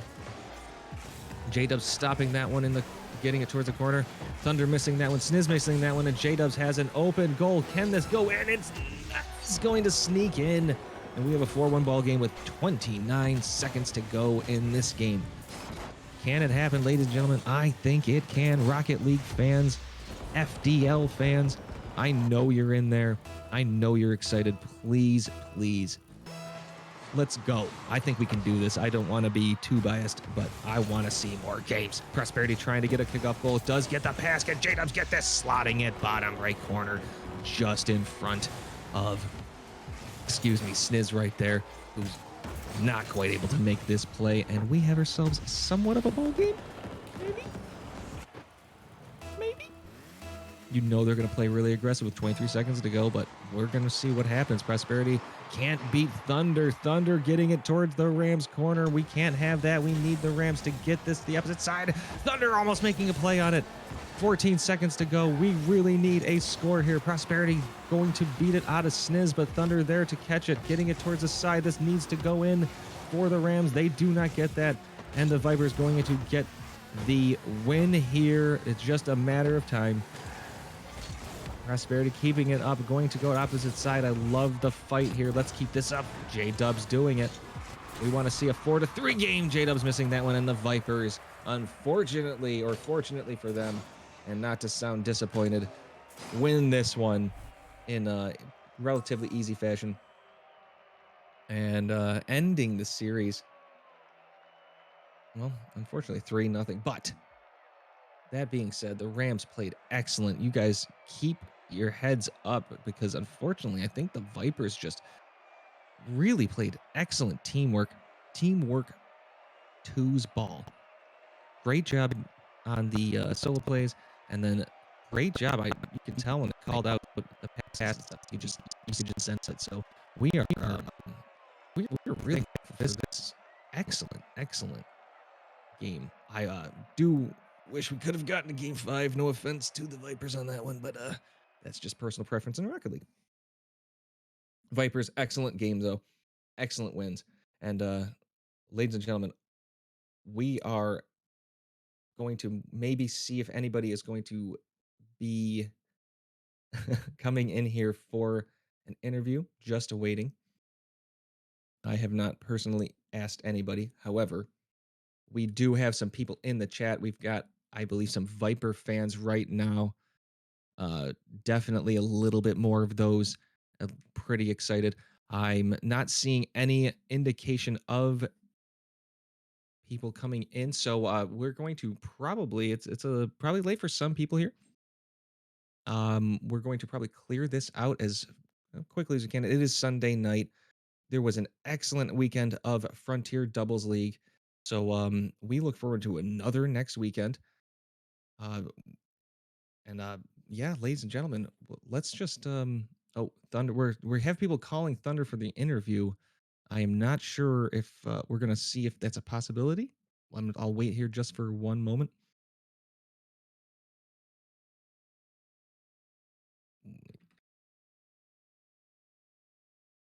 We are going to get confirmation and keep this going. So yes, for those of you who just watched the Vipers and Rams, the Vipers played an excellent job. They do want Thunder. They're calling for Thunder. And Thunder has a lot of pressure on them right now to get in this stream.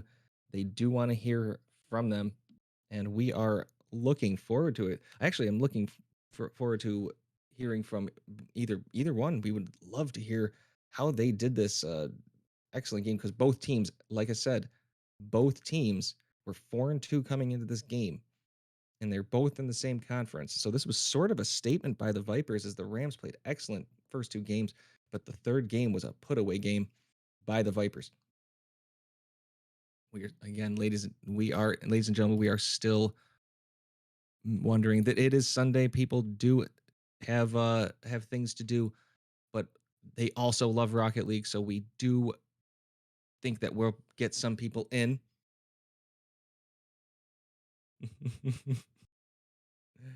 And we've got. I actually do not know how to pronounce your name. How do you pronounce your name? Sniz. That's Sniz. Sorry about that. If I butchered it on stream, that is completely my fault. how was you saying it?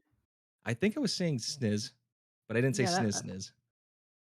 No, it's this. Okay, I just okay. said it a second time so you can get it. Yeah. you Oh, said my it right. bad. Okay, I think I got lucky there. And then we also have Thunder, ladies and gentlemen. The fans are calling for Thunder this entire time.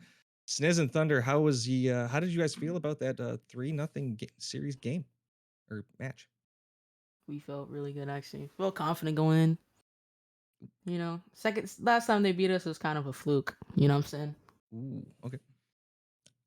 So you did play them before, and what was the series like in that one? If I'm trying to remember, I'm pretty sure it was game 5, but I'm pretty sure it went back and forth. Oh yeah, it was game 5, and we Alright. lost in overtime. So Thunder looking like they're having a little bit trouble connecting. So I'll ask this one at least. This particular series, the first 2 games were obviously a little bit closer than the last, but it seemed to me you guys had some excellent teamwork going into this game. Was there a specific like mindset going in, or is this kind of how you guys play normally? It's definitely how we play normally. You know, me and Thunder, we got that chemistry. Because you guys did an excellent job with your solo plays, but once you put them on their toes, a few nice passes by both of you guys, excellent teamwork. You could tell that those were communicated. Just letting people know. What do you happen to? Uh, I guess for the fans, did you guys happen to all of that, or is this kind of just how the game just flows for you? If that makes any sense, kind of a long question. We actually didn't really calm anything. I mean, not the passes. It just kind of flowed in. We just improvised in the game and it worked out.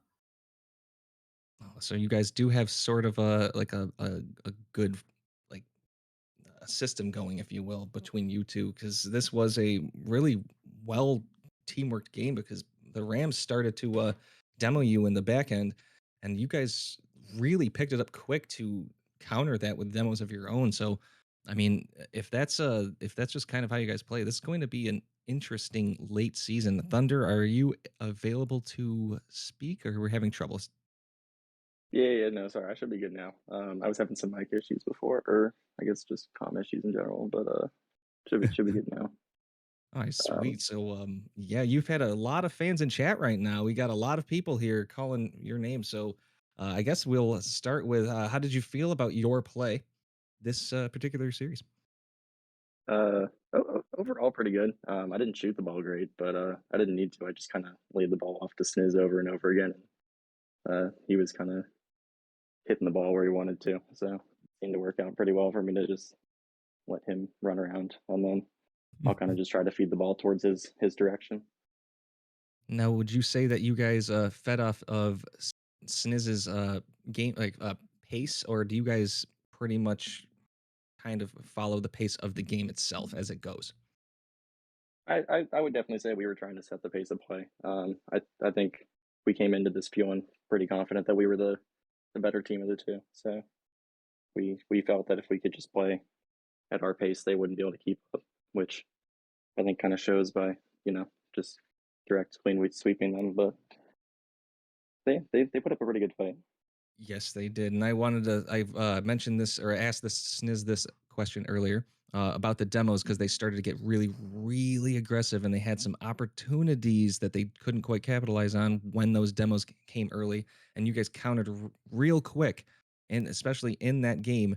Um, how did you guys do that? Was that communicated? Or was that just kind of how you guys just reversing the demos is just kind of happened that way? I mean, I play with Prosperity, and I used to play with J-Dubs a lot, so I personally knew the demos were coming. I Ah. let Sniz know beforehand, and we were kind of just like, we know that they're gonna try and do that, but they also fall for fake challenges and stuff like that a lot, so they kind of just would go for a demo, then give us the ball, and we knew that we could take that in the other direction and take advantage of some 2v1s, one-on-ones on the other end. So And game plan worked as expected, I guess. And that's what seemed like game three. You guys did a good job being patient. Both of you were very patient game three. Sniz had a few good, I would say, fakes, and they just kept. Only reason I think that you weren't able to push it downfield more is because they kept turning around as fast as they could to come on you guys, and your patience just ended up getting a early, pretty much almost a 4-goal win on that last game. So, um, yeah. Do you guys have any call outs, shout outs for anybody in the league? Not really. I'm just saying we're going for that championship. That's all I'm gonna say. Do like that. We do have somebody that is 6-1, I believe, or in the standings in your particular league. So you're definitely shooting for the top. And this series win was definitely a statement, in my opinion. You guys won pretty well in your own conference, and you're going to take a little bit of a lead on them. So I do look forward to that.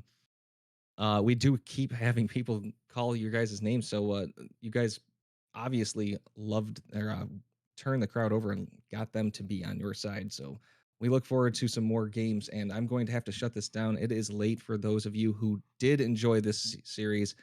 We look forward to the next weekend and more FDL Rocket League for you on those particular days.